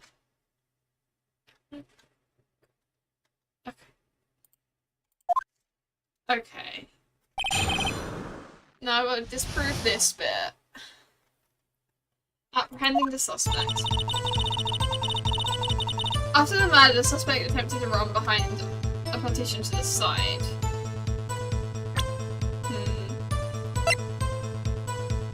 I want to check this.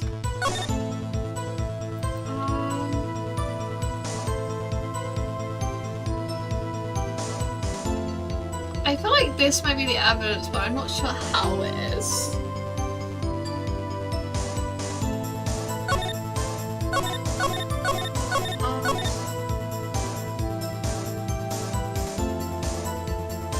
Honestly, we have enough help. I'm just going to present it. Objection! I don't know what you think. I'm not sure I follow. It contradicts, blah blah blah. It's okay. I will save the game though. Save. There we go.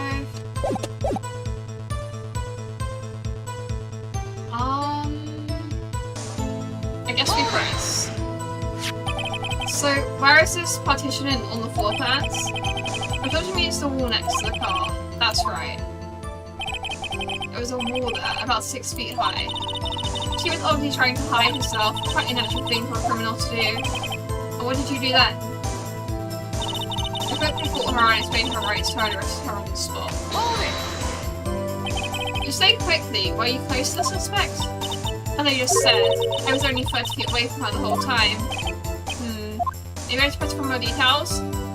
All or nothing. I like to see this on the floor plan just to be safe. The Lunchland car was... Yeah, but there's a chain fence. That's what I've been thinking. There's a chain fence between it because she's not a detective anymore, so she has to go in the visitors bit.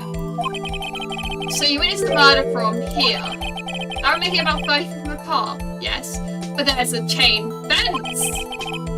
Is that correct, Miss Starr? Yes, that's right.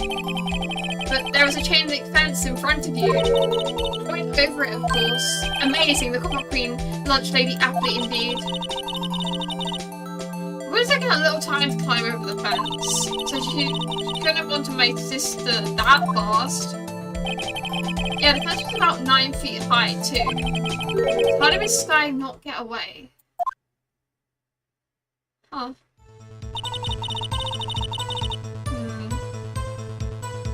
She mentioned the muffler. I'm not quite sure why she do that, but alright. She mentioned the muffler?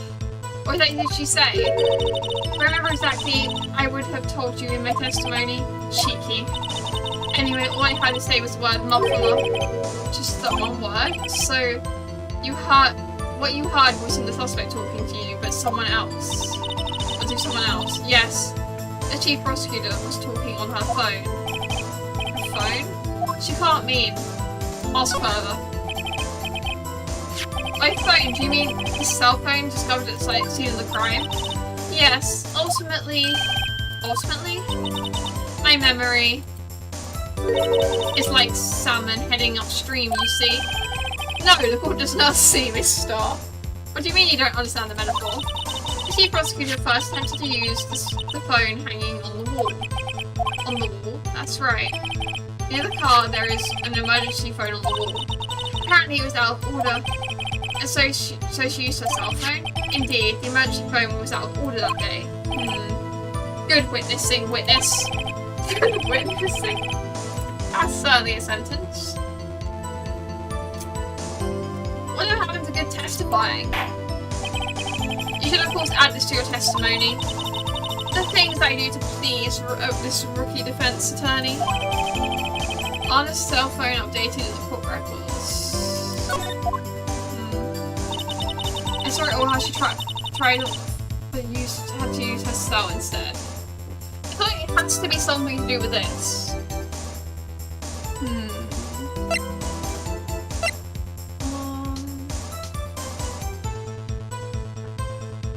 518. 512. I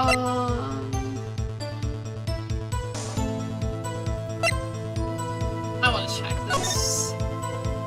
So she killed there, and then tried to run to there, and then that didn't work. But if she ran to there first, right? Then why would she run back here where her cell phone dropped? That doesn't make sense. Because it's behind the petition. I don't know how to explain that, or if that even counts as the evidence, but we're gonna try it. Objection! Oh my god, I'm doing great.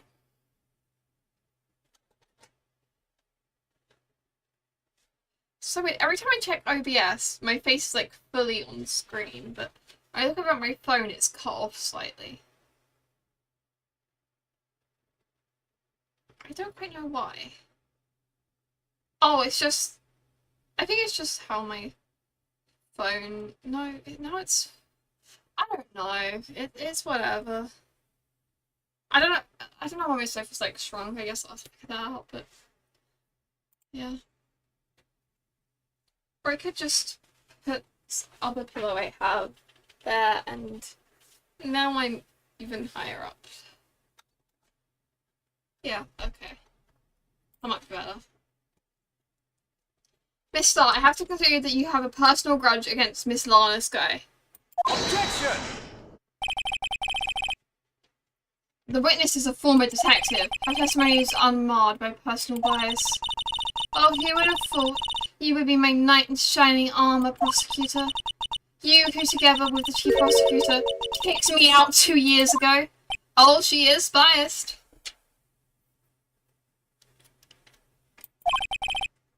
Well, Miss Starr, this is a fatal contradiction with your testimony. How do you explain this? I don't know what you're talking about. Mess with me and I'll make you cough it all up. Let's see, look at the floor plan. You said you witnessed the crime from this point. However, if that's true, you couldn't possibly have seen Miss Sky making that phone call. I believe that wasn't the point I was making, but pop off. I'll pretend that was the point I was making. I believe you see what I'm getting at. The emergency phone was on the back side of this partition. If indeed you are in B block, you couldn't have seen it. What? Order, what is the meaning of this? It's simple, Your Honor. She's not coughing up lunch, she's coughing up lies. Objection!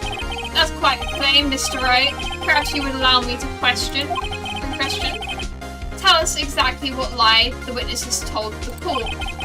Here's where the counterattack begins. I can't afford to get this wrong. The witness lied about... Fuck. That's what she lied about. We're gonna save.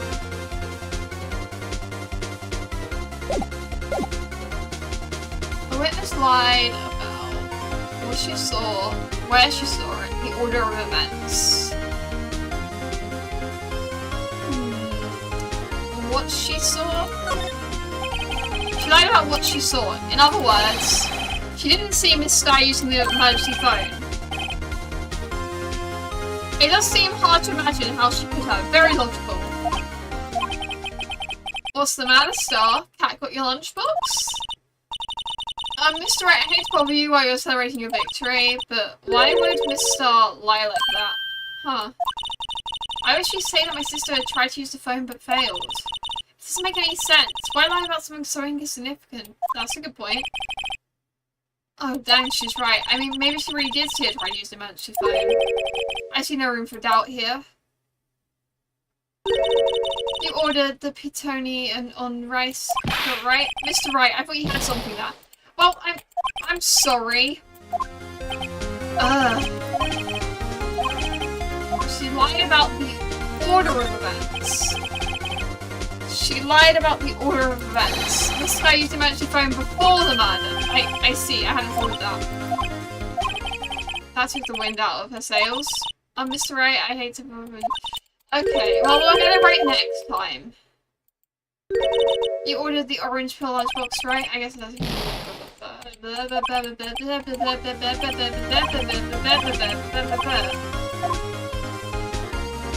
Honestly, I think we'll load the save.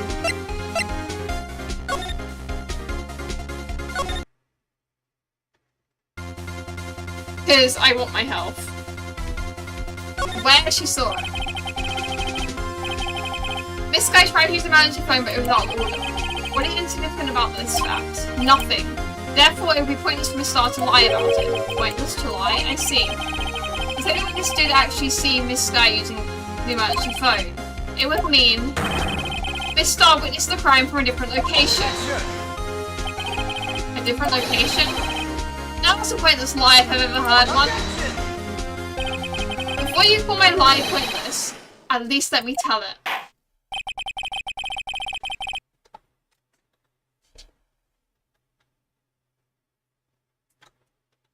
Why am I still so low down?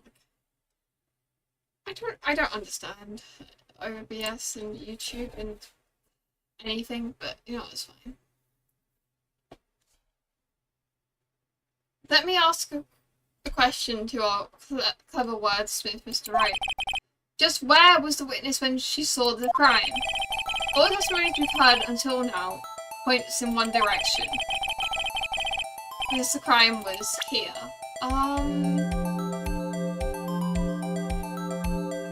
The security room, I think. Because she's got like that boyfriend. Take that! This is the only place where she could have been. The security guard room? Indeed, the security room in the underground parking lot is well positioned. It's built on the second floor so you can see the entire lot. She would have been able to see the emergency phone from there. But why that? There are many other places where she could have been, where she could have seen the phone. It's because she has a boyfriend. Not in this case, Your Honour. The witness not being part of the prosecutor's office couldn't park in A block. The only place where she could have seen the crime and the back of the partition is here. I remember in testimony you said you brought a lunch to your boyfriend in the security guard room, yes? Well, mister, how many years have I been getting the better of men? To think that tables could be turned. Honestly, Garbos. Today a man's got on the better of Angel Star. Oh. Order, witness. What have you done? You used to be a detective, you should know better. I'm not turning back. The guilty will be punished, and I'll do what I must to make sure justice prevails. the guilty? Is she talking about Miss Sky? Mr. Wright, doesn't that strike you as odd? Why did Miss Star lie? It doesn't make sense. She just said she saw the crime from the security guard station. It wouldn't change anything. Exactly. This photograph tells all. It was the defendant who stabbed the victim. The truth still stands. It still stands? I disagree, Mr. Edgeworth. What? If a witness is found to be lying, they're guilty of perjury. She knows this. She wouldn't risk that without good reason. So, tell us what her reason was, Mr. Wright. Huh? Me? Who else? Mr. Wright, let's review what we know. I don't know why she lied.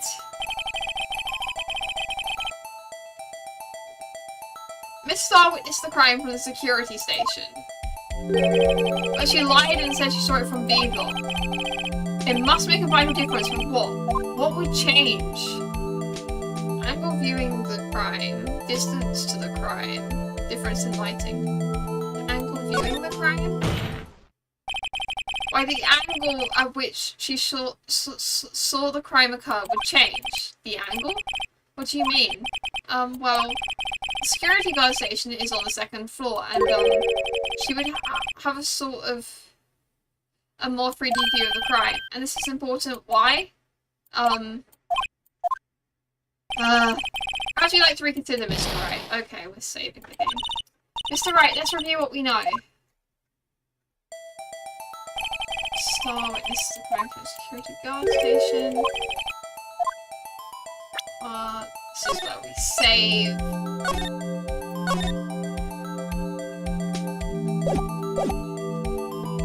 Distance to the crime.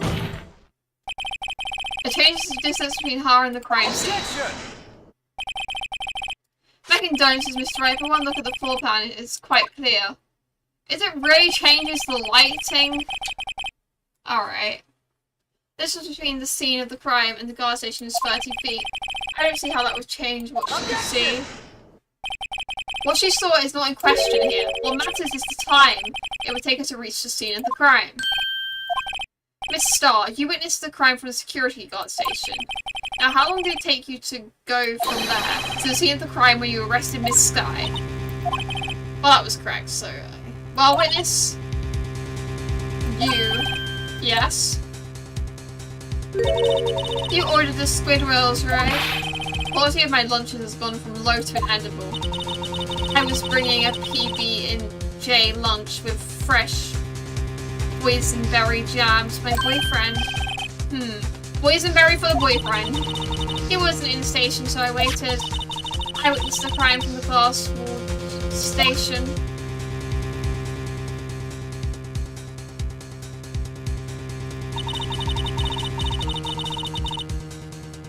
And before I knew what I was doing, I found myself running towards the scene, but the door was locked. I couldn't open it. And why did you lie earlier? It's weird.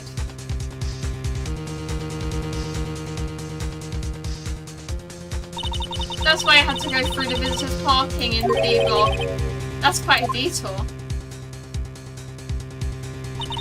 It probably took me at least 5 minutes to get to the scene of the crime. That's vastly different from what you were saying earlier. Okay. 5 minutes? This changes things considerably. But it was that woman over there in the defendant's chair who stabbed him. I know it. I have the photographic evidence. I swear it. I swear it on my finest plastic spork. You have a point. And the spork is a wonderful invention. Yes. Yeah, she's... yeah. I'm kind of hungry now as well. And it was the spork all along. Spork is a wonderful invention. Would you like another caviar lunch? Absolutely. Uh-oh. Mr. Wright, you have to do something. Do you have any evidence to stop this? Objection. Objection! 5 minutes between witnessing the murder and the arrest. Think about it. You could make pasta in that amount of time, sir. If you like it al dente. I've got lunchboxes that tie pasta into knots, Rookie. A 5-minute blank? Is that strange? Strange. If you were a criminal, what would you do with 5 minutes, Your Honor? Well, I guess I'd flee the scene. Hey! Don't get the wrong idea. I didn't kill anyone. No, we're not talking about you, Judge. But you have the instincts of a killer. You would run, but the time was different. This guy dawdled at the scene of the crime. She even had her picture taken. No true criminal would act this way. It's inconceivable. Hell yeah. Yeah! Well then, it seems we've come to the end of this testimony. The witness has a grudge against the defendant and a blank in her testimony. Mr. Edgeworth, is the next witness ready to go? Unfortunately, I appear to have overestimated this witness on account of her professional history. We did it! We screwed that pattern shot, Mr. Wright.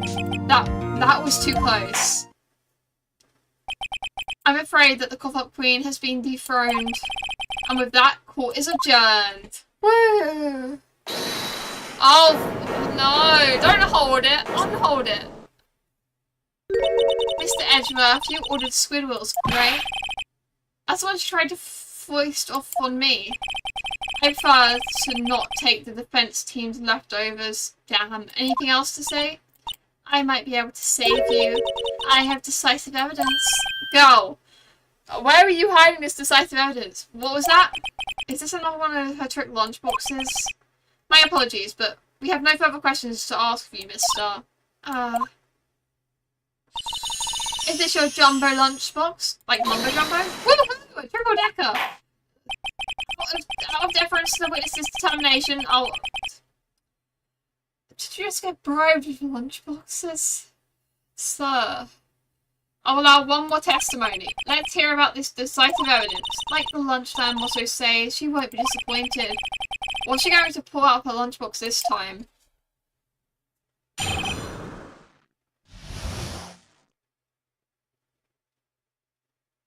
Decisive evidence. I should have mentioned those 5 minutes when I wasn't looking at this crime scene. And now, to the matter of the victim's shoe. Did I not bring this up? No, you didn't. 2 types of blood were found on his shoe. One was, of course, the victim's, and the other blood type matched the defendant, Miss Lana Skye. This shoe proves it. It's flawless, decisive evidence. Where did you... What? There was blood found on that shoe? Try lunchtime for all your lunch and decisive evidence needs. Objection! Witness, what's the meaning of this? Why is this the first time I've heard of this evidence? Simple, as I already said. I don't trust you with evidence, Mr. Edgeworth. That's why I took the liberty of investigating myself.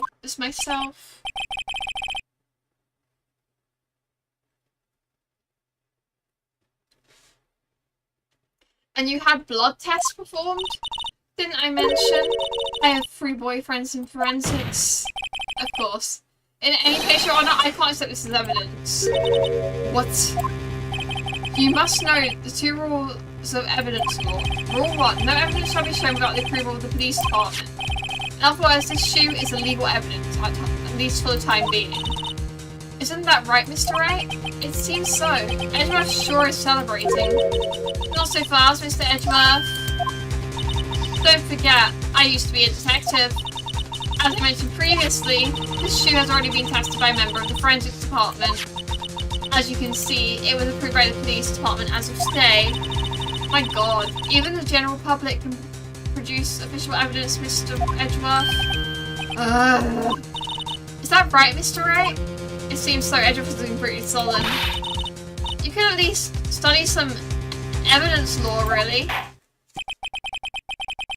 Prosecution's complaints notwithstanding, it appears that this evidence satisfies the first rule of evidence law. However, it seems you have met yet another count against you, witness. Anything to ensure the guilty are properly judged. Very well, Mr. Wright, you may cross-examine the witness. Oh my god.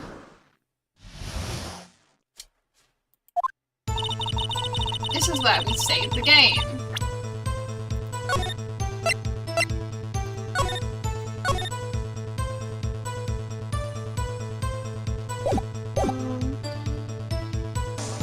should have mentioned those 5 minutes when I wasn't looking at the crime scene. Why did you lie about those 5 minutes? I guess you could say I just wanted people to look at the results. The results? How many times do I have to say this? I saw the chief prosecutor stab the victim before my very own eyes. Compared to that, a 5-minute blank means nothing. Then why didn't you just tell the truth? Don't make me laugh. We're dealing with the most untrustworthy of the vile lot known as prosecutors. Falsified evidence and arranged testimonies, erasing and manipulating evidence. When you fight monsters, you need to use every trick in the book. This when the suspect is admitting she did it. The false testimony is the most despicable crime of all, Miss Starr. Let's just get this over with. Now to the matter of the victim's shoe, I did not bring this up. I do want to have a quick look at evidence.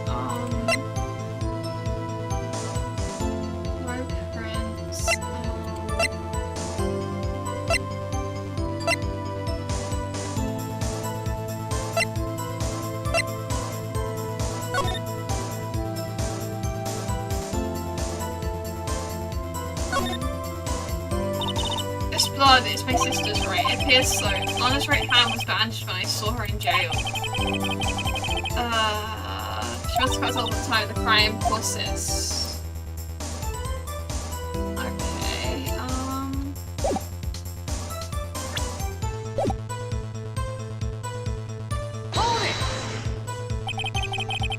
And you found this shoe at the scene of the crime? I detained the chief prosecutor and notified the police department. I wanted to make myself useful while I was waiting for the police to arrive. So like an ill-trained pooch, you snuck off with the shoe. I was afraid someone would erase the chief prosecutor's crime. The shoe was my secret weapon if that should happen. See this fashionable basket I have here? It carries more than lunchboxes, gentlemen. My god, I'm happy for you and your lunchbox bag, really. In any case, you removed valuable evidence from the scene of the crime. Now tell us what you did next. 2 types of blood were found on the shoe. One was, of course, the victim's. I forgot to press it, and the other blood type matched the defendant's on the sky. You can't say for sure the blood belongs to the defendant with a blood test. You claim to know something about blood tests, rookie? Huh. Well, speak up. Well, blood comes in 4 types. A, B, O, and AB.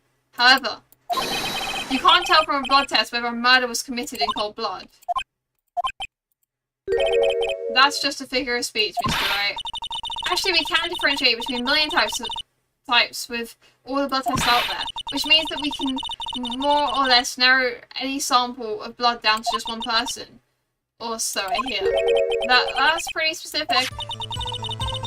If I had a lot more time, I would have gotten DNA test results, but they said there's very little doubt it could be anyone but Miss Lana Skye.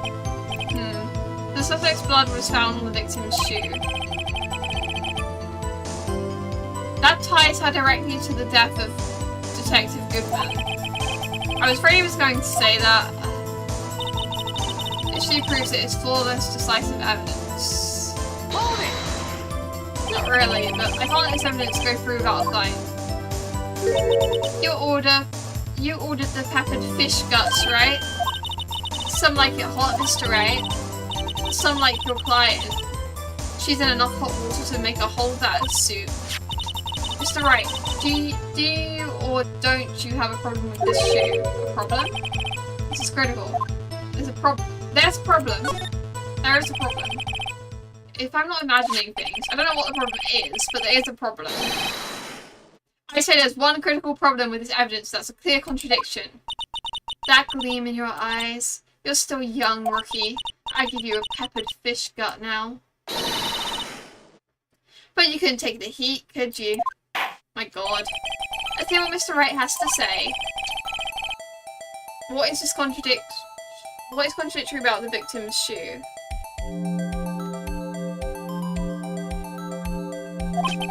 Show us the problem with the evidence. Oh god. The problem problem is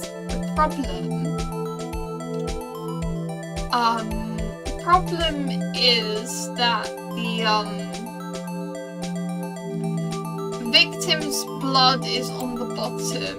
Why would the victim be stepping in their own blood if they died from a single stab wound? And take that!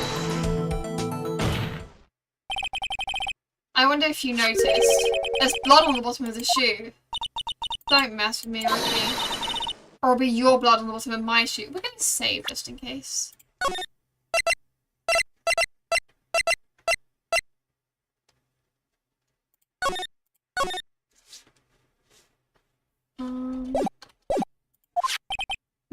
Indeed, there is quite a bit of blood all over the shoe. It makes sense the victim was stabbed with a knife. What could possibly be contradictory about the blood on the bottom of the shoe?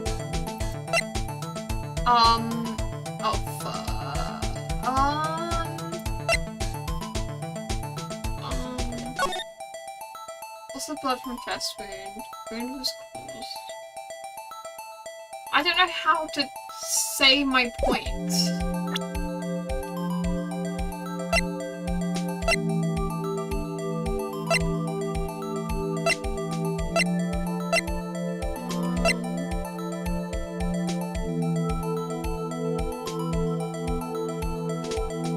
Autopsy report? Take that! I'm guessing your shoe has blood on it too. You just shot yourself in the foot. Would you like a grinder or a grind from the heel of my boot, Mr. Wright? Man, tough crowd. Mr. Wright, let's be scientific about this. Examine the evidence. Asphalt, a waste of time. Well, that was a nice break. Let's return to testimony, shall we? Oh, I was on to something. I was...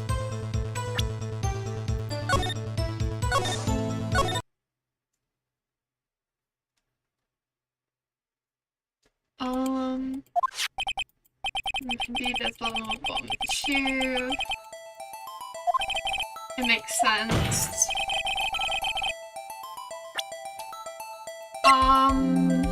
The knife. No.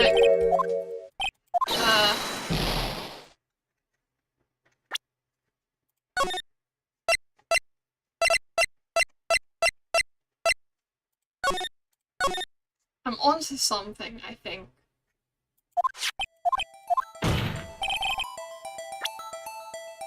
Contradictory.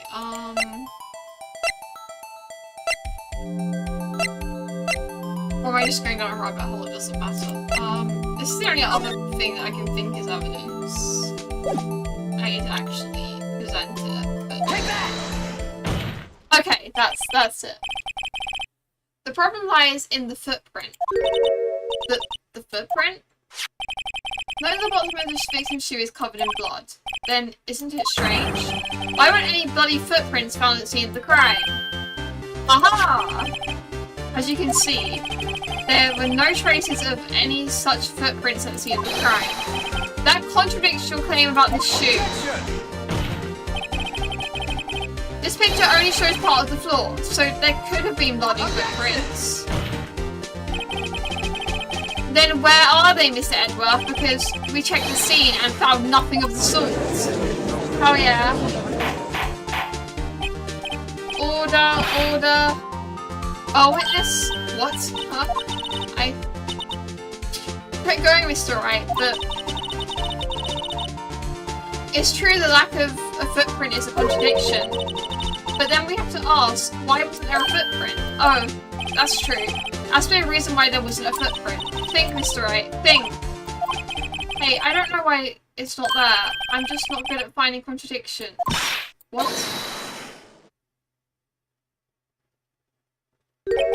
I see.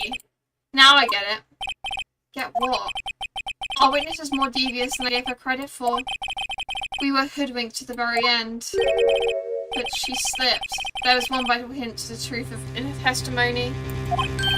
What are you talking about? Think back to when she told us about apprehending the suspect. The chief prosecutor tried to resist, but her efforts were in vain. She knocked my hand aside, picked over an oil drum. Oh, she's beautiful but deadly. A predator, this one. A leopard woman. Roar. of a strange thing for the normally cool-headed chief to do. No kidding. Now, witness, allow me to ask a very simple question. This oil drum, was it empty? Oh, that, I'm not sure I like your attitude, Mr. Edler. Though apparently you're not the slowest conveyor belt in the lunchbox factory. That is certainly an insult, my god. Witness, well, was the oil drum empty? The oil drum kicked over by the chief prosecutor was brimming with water. My god. She just doesn't quit. What does that mean? Still don't get it, Mr. Wright? Do you want to know the reason she knocked it over? The real reason? You don't mean, yes, the suspect knocked over the oil drum for one reason and one reason alone. To erase the bloodstains that would become evidence against her.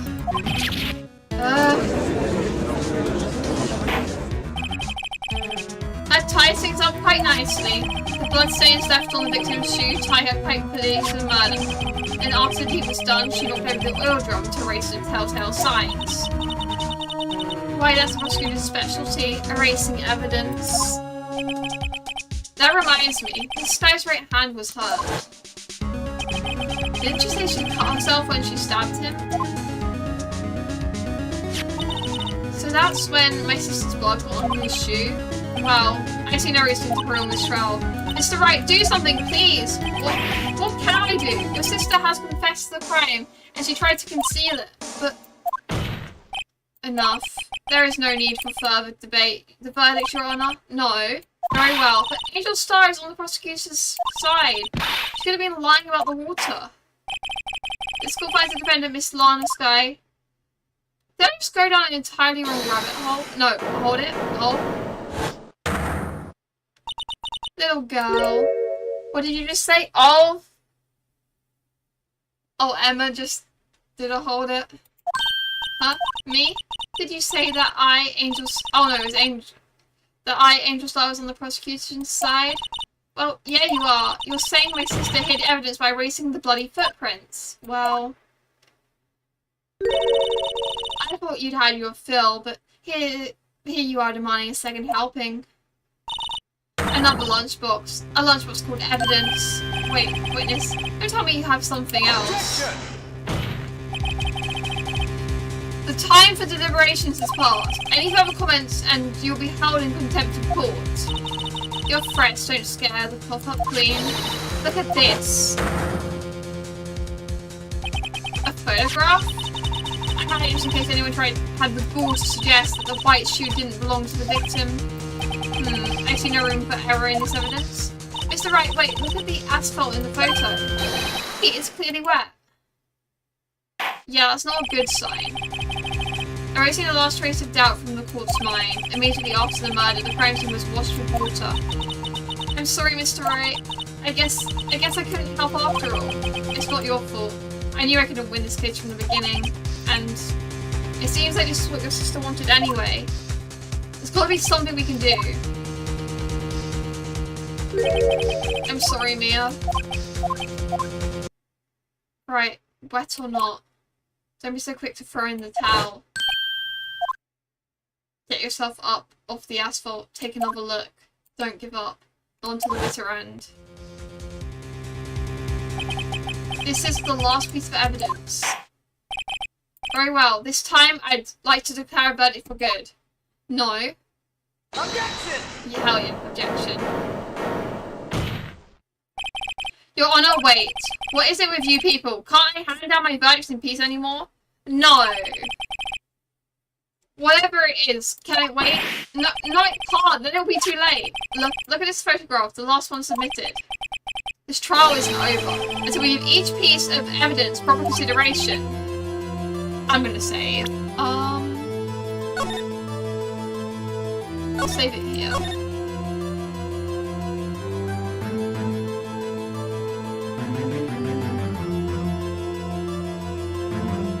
I don't just save it. Okay, I saved it in slot 9. So, right? Are you saying there's a problem with the latest piece of evidence? Yeah, I'll think later. Yeah, that's a problem. Right or wrong, I've got to go ahead of this. I suppose since we've come this far, we should give every claim a fair shake. Very well, Mr. Wright.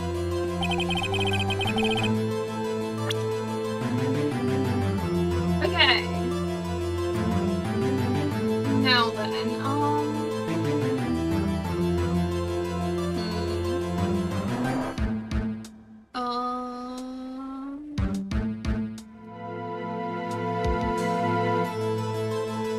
how did blood get on the shoe when it's like, I don't know, when it's slanted like that?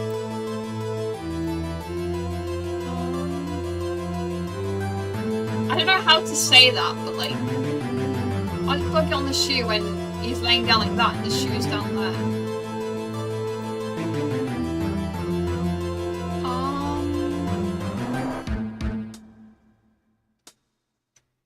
Also, the shoe isn't actually touching the water.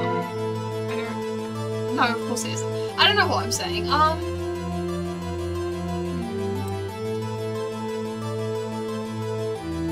Take that!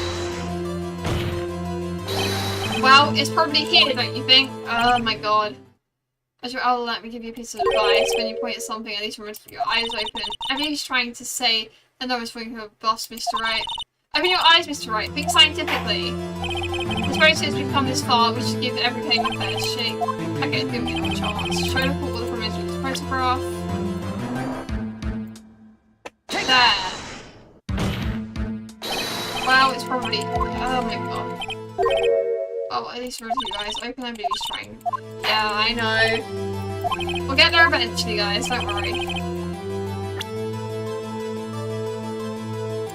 Take that! The problem with the photograph is here. I did see something poking out there. What's this? There's something poking out of the car's muffler. Wait just a minute, Mr. Edgeworth, Your Honour. You just said muffler. Oh! However, I see no trace of a muffler or scarf of any kind in this photograph. A muffler is also part of a car or a motorcycle, Your Honour. Maybe that was the muffler she was referring to. Just think of it as a part of the exhaust system. Apply. I see, and I see. There's a suspicious looking cloth sticking out of the car's muffler. So what if there's something sticking out of the muffler? What does that have to do with this case? Nothing. Absolutely nothing. Hi, Fraudster!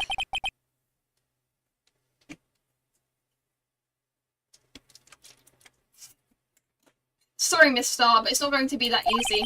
In fact, you already told us why this is important to the case. You said as much in your testimony. What? Because that's why she thought there was blood. What's this then? What's this? A contradiction?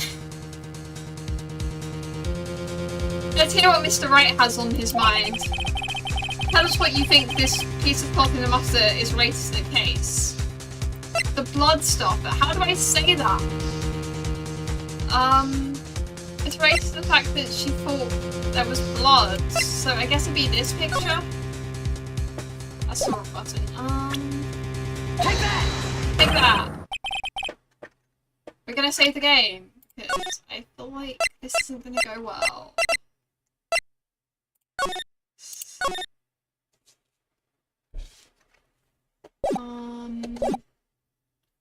Also, how do you feel about that? No. Actually, I don't feel well at all. I have a pounding headache. No, I meant, what do you think about the, I'm afraid, the reason? The most annoying thing is I know what point I'm trying to make, I just don't know how to make the point. Muffler. Yeah, I know, I don't know how to say it. It's popping the muffler is related to the case. No, not that.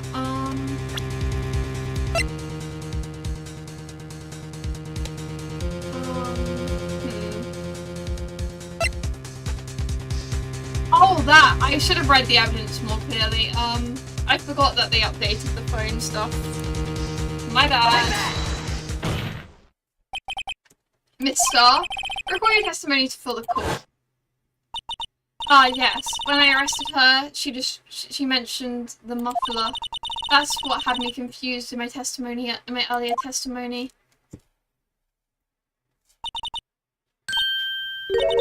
Muffler, could it be the muffler you had mentioned was actually this exhaust pipe?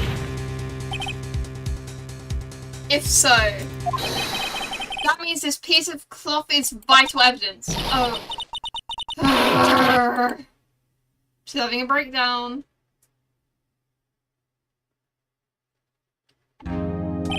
Well, it seems we will have to suspend the proceedings. Suspend? I found myself wondering about the piece of cloth. If we leave any questions unanswered here, we do a disservice to the law. Have the car at the crime scene inspected at once and bring me that cloth. The verdict will wait until after we've seen all the evidence. Agreed? Yep. I suppose so. That was close, but we made it, at least for now. This court will adjourn for a 13-minute recess. It's lunchtime after all. He's still hungry? To be continued. Woo! We did the first part without getting any game overs. I mean, I did save strategically, so I can just save there. Woo!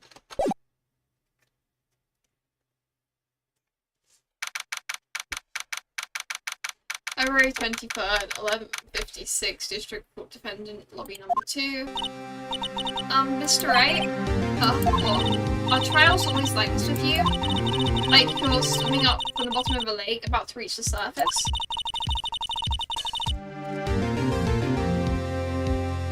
Yeah, I'm the best lawyer. Melons are lawyers. That's what happens when I play Ace Attorney. Melons are lawyering. But no matter how hard you paddle, you never seem to get there. Pretty much. Except today, we're swimming in quicksand. So what happened to your sister anyway? Apparently she was called off to the judge's chamber. Probably something to do with the piece of cloth. So, this is where we turn this trial around, right? Our only weapon, a tiny insignificant piece of cloth. I'm the one who's starting to feel tiny and insignificant, to tell the truth. Hola, partner. Oh, it's our favourite cowboy. They say you show a red cloth to a bull, it will fire up its temper. That's what they told me when I was a youngin', at least. Officer Marshall? Though I thought I'd come take a look, see how the trial's going. Looks like I'm late. They got the home ranch locked down tighter than a fort in enemy territory. That hard to slip out, huh? What's going on over there, anyway? I think the murder was the entirety of Texas. That's what happened. Because this guy's obsessed with Texas. There, anyway. All the police I've seen the last few days have been really on edge. Don't you got enough on your own plate to worry about other people, compadre? You could be worrying about the two prosecutors tasting mufflers, for example. Officer Marshall? The whole muffler thing didn't have anything to do with scarves. She wasn't even wearing a scarf. You don't say. Now, that just beat all. I've seen the red breeze blow at her slender neck many times. I saw it that day too. She was wearing a red muffler. What? At the award ceremony that afternoon, Edgeworth's seen it too, I reckon. What does that mean? In the photograph taken at the crime scene, she wasn't wearing a scarf. F is a Texas man. So Miss Starr wasn't mistaken? Well, it's about time. Remember, partner, sometimes you gotta grab the bull by the horns, and sometimes you just gotta let the bull go where it will. Time will tell. I have a bad feeling about this. So, what are we swimming in now, Mr. Wright? If it's a steak sauce, I can hook you up with some fine ribs. Oh wee. What does that even mean? February 23rd, 12:32 p.m. District Court, courtroom number 9.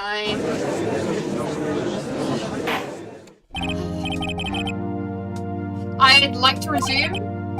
What's up? The judge keeps looking over at the prosecution. Oh, Edgeworth is losing it. Is something wrong, Mr. Edgeworth? Your face is blue. Your lips are purple. You're sweating bullets. That furrowed brow, those grinding teeth, those watery eyes. What's more, your eyes are unfocused. You're doubled over. Your back is bent. I think we get it. It can't be. This can't happen. I wonder what happened to Mr. Edgeworth. Well then, I believe it's time we get on with this trial. I guess we won't know what happened to Edgeworth. During our recess, I had requested that the prosecution conduct an investigation. This is unacceptable. It seems our prosecutor is quite beside himself. Excuse me, knock knock. Who's there?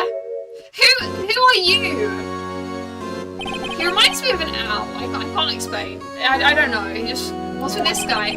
A strange stuffy aura. Oh, a strange stuffy aura seems to be filling the courtroom. Who? Hey, the temperature rose 5.7 degrees when the man came in. Is he hot? So true. He's not blue. Melons are blue.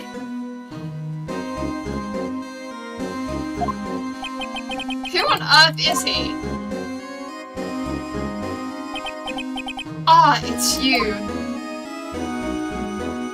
You gonna say anything?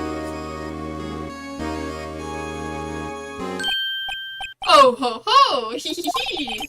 Sorry I'm late, Argy. The roads were packed, it was just me. Long time no see, eh, Argy? How you been? Swim much these days? Hello. No, I've been busy. Busy, smizzy, Argy, my boy, you have to make time to relax. Yes, indeed. Argy, seems to be an in for the judge. I'm afraid you're right. Very afraid. I'm sorry, but who are you? Aha! So you're Wright, the attorney. I've heard good things about you, my son. A son, not my son. Thanks. So sorry about our little Worthy giving you all the trouble, eh? You know, we should all be go swimming together sometime, jolly. Little Worthy? Mr. Wright? I guess that's why Edgeworth was so worked up.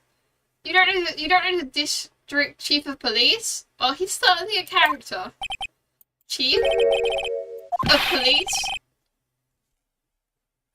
He's top-ranking police officer in the entire district.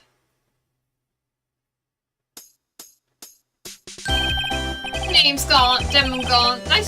Pleased to meet you, everyone. So, what do we owe this honour today? It's been over 2 years since you last came to this courtroom, hasn't it? Well, it's Worthy here. Look at the poor fellow. I just thought I could help out by bringing this. Hey, that's my sister's muffler. So Miss Star wasn't just seeing things. When the crime occurred, Miss Fang really was wearing that muffler. Well, that's fun. But to think that it was stuffed into that exhaust pipe. Only little Worthy's car, no less. Why was it there? I'm so confused. It's really quite embarrassing even for us. What's this? Oh. Why we got a knife? It's what you'd call a switchblade knife, quite perplexing this. Chief, what kind of outfit are you running? Mr. Edgeworth? How could they miss such a vital piece of evidence? If your investigators are this lax, how do you expect us to do our job? Now wait a minute, Worthy. Oh my god. I'm telling you to wait. Or didn't you hear me? Have a look at this document where it says person in charge of the investigation. There's no mistaking that signature is there. Miles Edgeworth. That's not fair. On the day of the crime, I had your head in the clouds because you got that award. I know how you feel. But you're the person in charge. I'll expect a written apology. What? Are you serious? Don't be too upset. We'll find a way to clean up this mess that you made. Oh. This is the first time I've seen Mr. Edgeworth at a loss for words. This is kind of a major blunder. It's unlike you, Mr. Edgeworth. Ugh. The court accepts this new evidence. I'd like to ask the defence a favour first, yes? Just to be sure. I'd like you to take a look at the blade of this knife. The blade, Your Honour? Oh, I don't see why not. Did you open it up for me, I wonder? Yes. Well, I think all you have to do is push the switch and... If I cut my finger, Mr. Wright, I wouldn't be able to pound my gravel anymore. That would surely be a tragedy.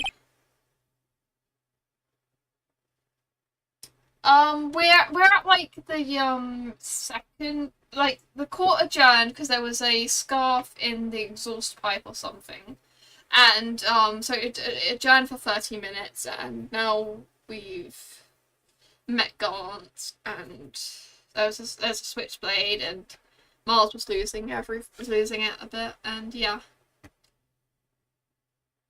we got through quite a lot of stuff. Yeah, if I cut my finger, I wouldn't be able to point it at people anymore. Oh no! Such a tragedy. Come on, just hurry up and open it! It's just gonna go to it automatically. Okay.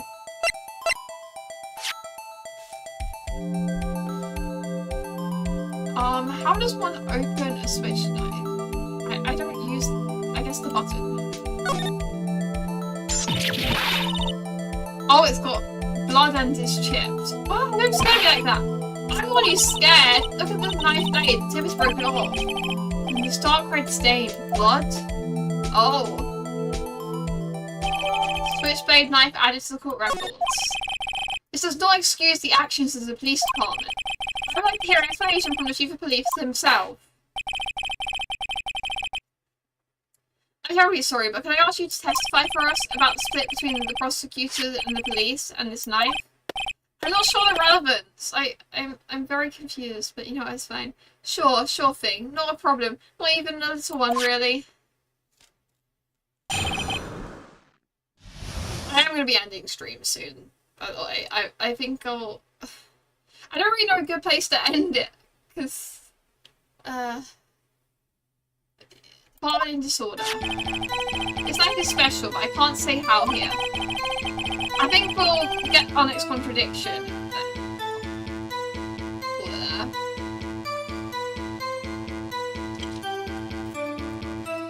And this is evidence to prove the connection between this knife and Goodman. It was a bad day for the department. We weren't in any shape to do an investigation.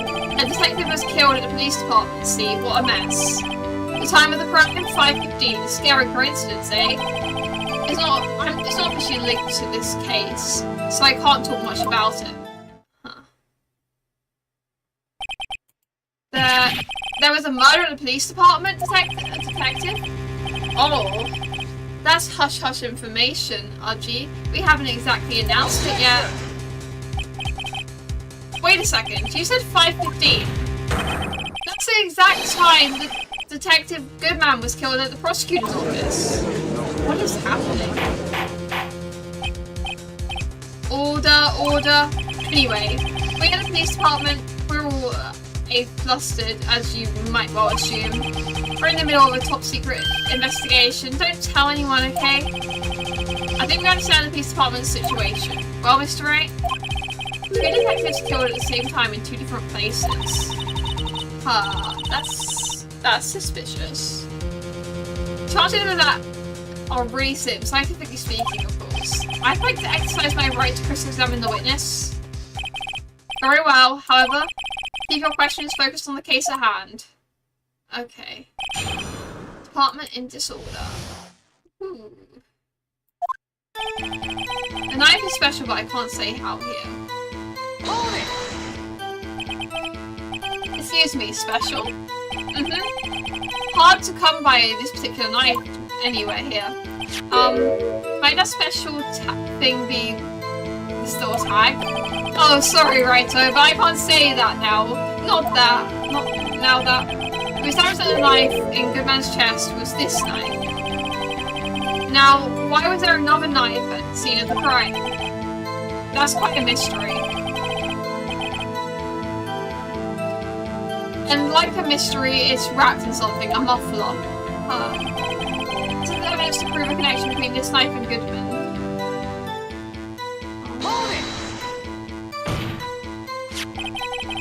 A knife was found on the scene of the crime. I think that makes it connected to the case, don't you? See, there's a lot of things that go on at that department I can't explain. It's delicate, okay? Sorry, Raito. Maybe there's something about the knife that will give us a clue? Let's examine that knife while we can, Raito. The evidence that links the knife to Detective Goodman. I think perhaps the pieces are falling into place. Are they? So I'm trying to do the piece of evidence that stopped me all this time. So how are things down at the department? I'm not sure where we're going with this, but alright. That was a bad day, they went to do an investigation. Something happened at the police department too, huh? You got a good look in your eye there, Raito, my boy. Sharp, hungry. So something did happen. And why wasn't I informed? Why weren't you informed? Well, why didn't you ask? No matter, I understand. You were busy. What, with Lana's case and all? Well, what happened? What happened at the police department that day? A detective was killed.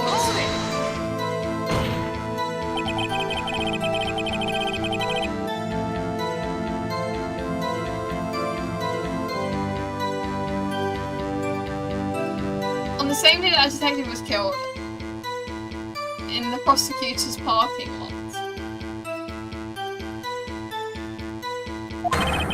Another detective was killed at the police department. That's a fact. Surprising, isn't it, Aji? I'm at a loss for words. And the perpetrator, do you have a suspect? Well, there was a suspect. Just arrested him, in fact. Just arrested? That was quick. But there's still a lot of unanswered questions. Maybe you could help, Raitio? I suppose I could help if you help me by giving me data on your case. Oh, good one. This kid's sharp. Okay, here's the deal. I'll tell you one thing and one thing only. That's where we save the game.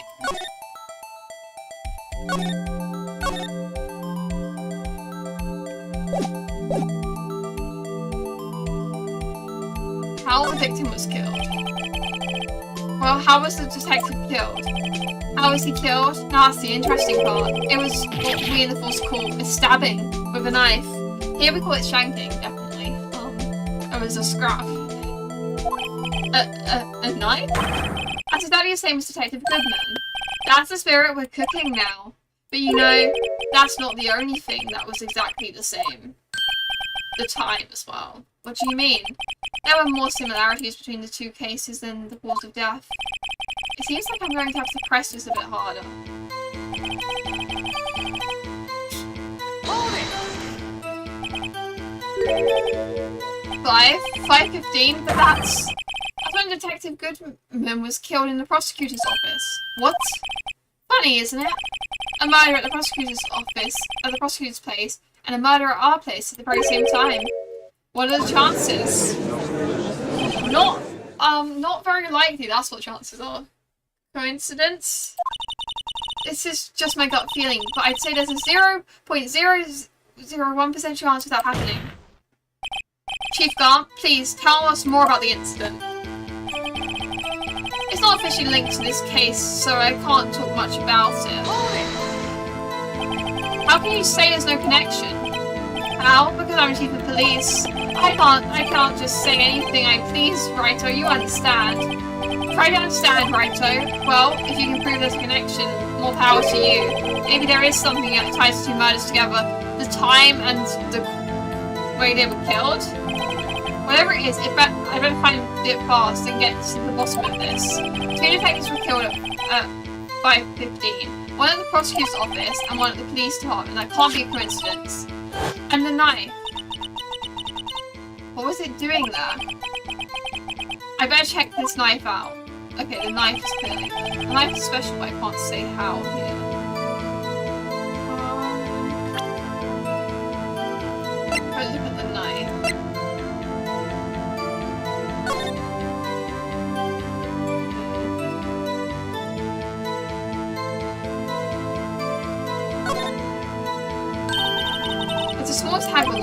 it says SL92. What's that supposed to mean?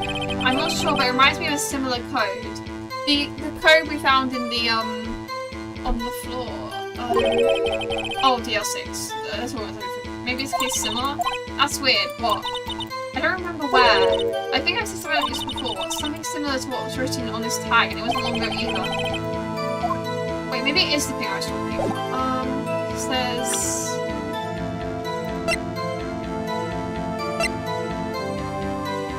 Wait,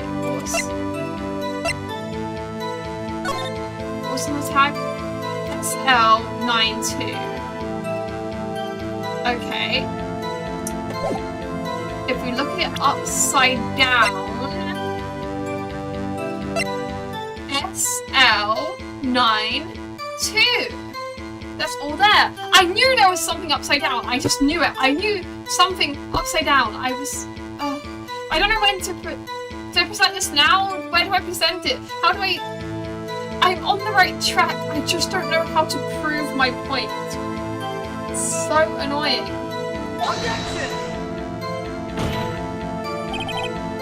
When that statement contradicts evidence, it does. I don't see any contradiction. Okay, it must be when it says prove that they're connected or whatever. Special. Oh, evidence connected. So it's not officially linked.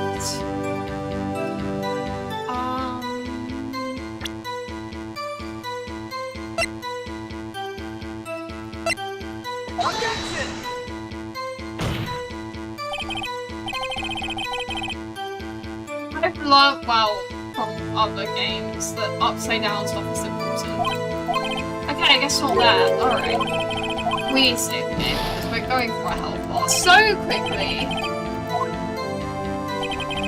I don't know if I present that or the knife or just like both. I don't know.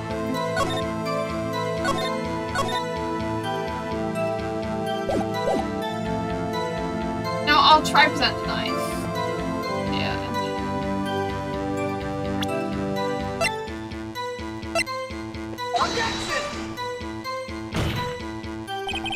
Blah blah blah blah blah blah blah blah blah blah blah blah. Okay.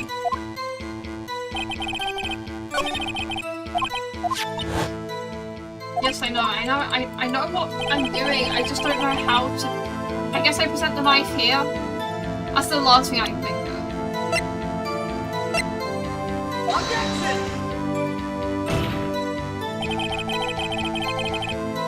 The way this statement is clearly faulty or on.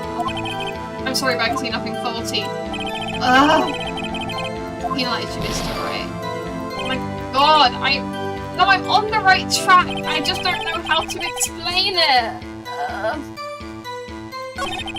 This is evidence.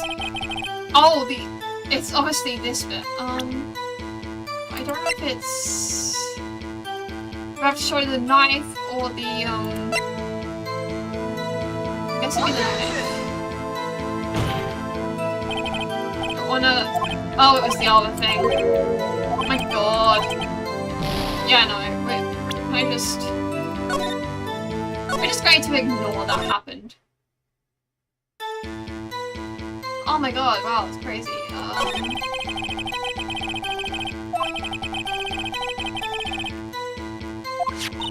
Blah, blah, blah, blah, blah.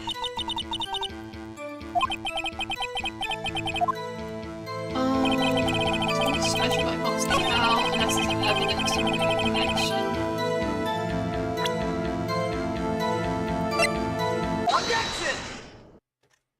There we go!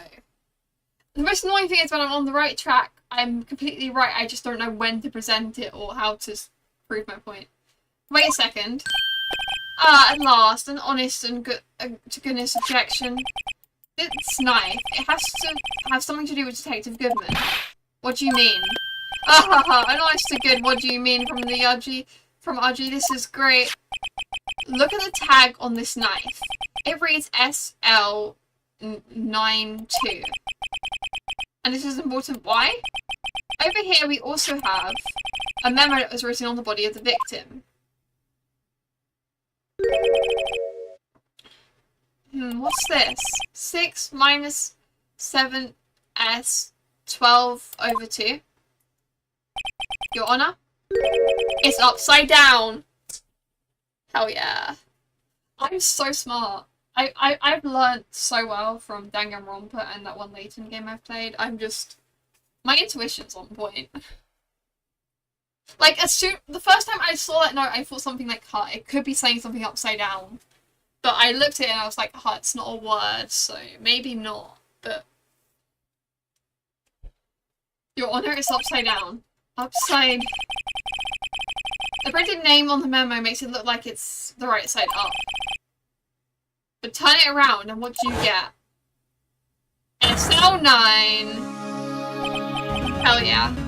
Haha! Whoever wrote this note was holding the paper upside down.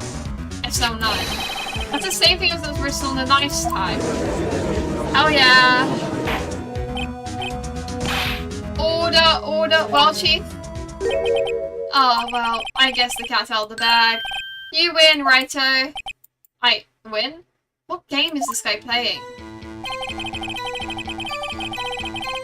The knife was evidence in a case. It was stolen from our department's evidence room. So this knife was stolen? Yes, on the day of the murder. It was evidence, you say? Was it in fact a murder weapon? Nice. Good show, little Worthy. It was a murder weapon, as it happens. It was evidence from a case long since solved. So his knife was stolen on the day of the murder. And it was found in the exhaust pipe of his wife's car. Yep, it was February. Hard to think there isn't a connection there. Airships do any investigating.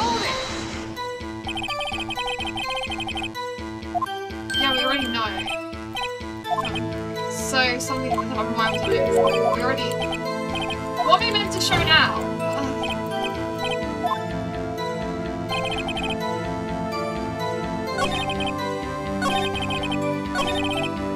Oh God. Already. The knife was evidence it was stolen from her. There's probably something here.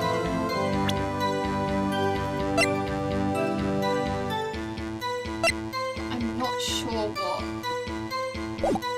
Which is why we saved the game.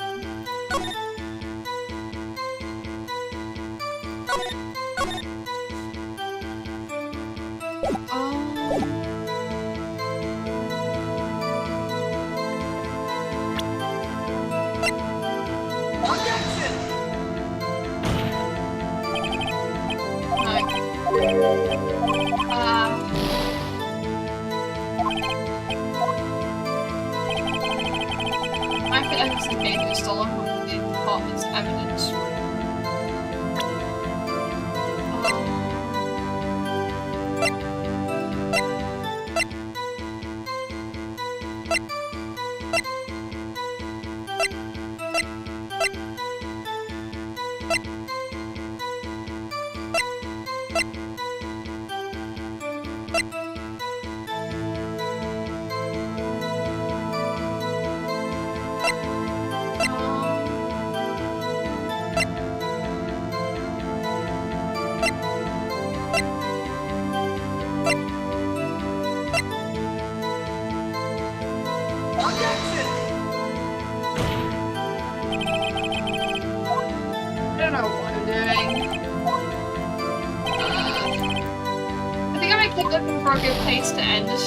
I'm just never going to get that.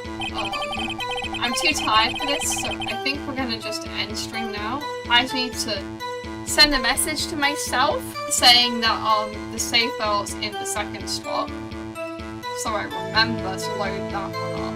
But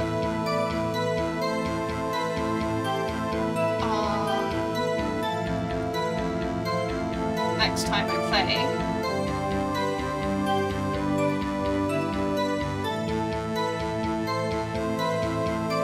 Like, it's almost 11:30 and I need to shower and go to bed.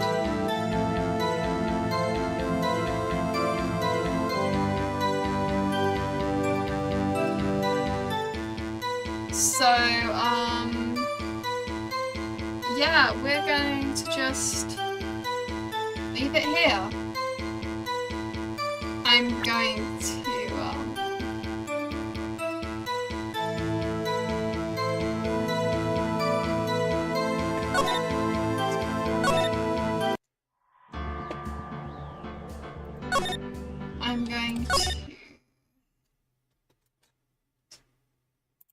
I'm gonna thank you for watching. It's been fun. This has been my first stream in a little while. Yeah. And I'll see you next time. We'll hopefully finish this part of the trial, and we probably won't finish the whole trial, but we'll probably make some decent progress. And yeah, I'll see you all next time. So goodbye, friends, fruits and vegetables.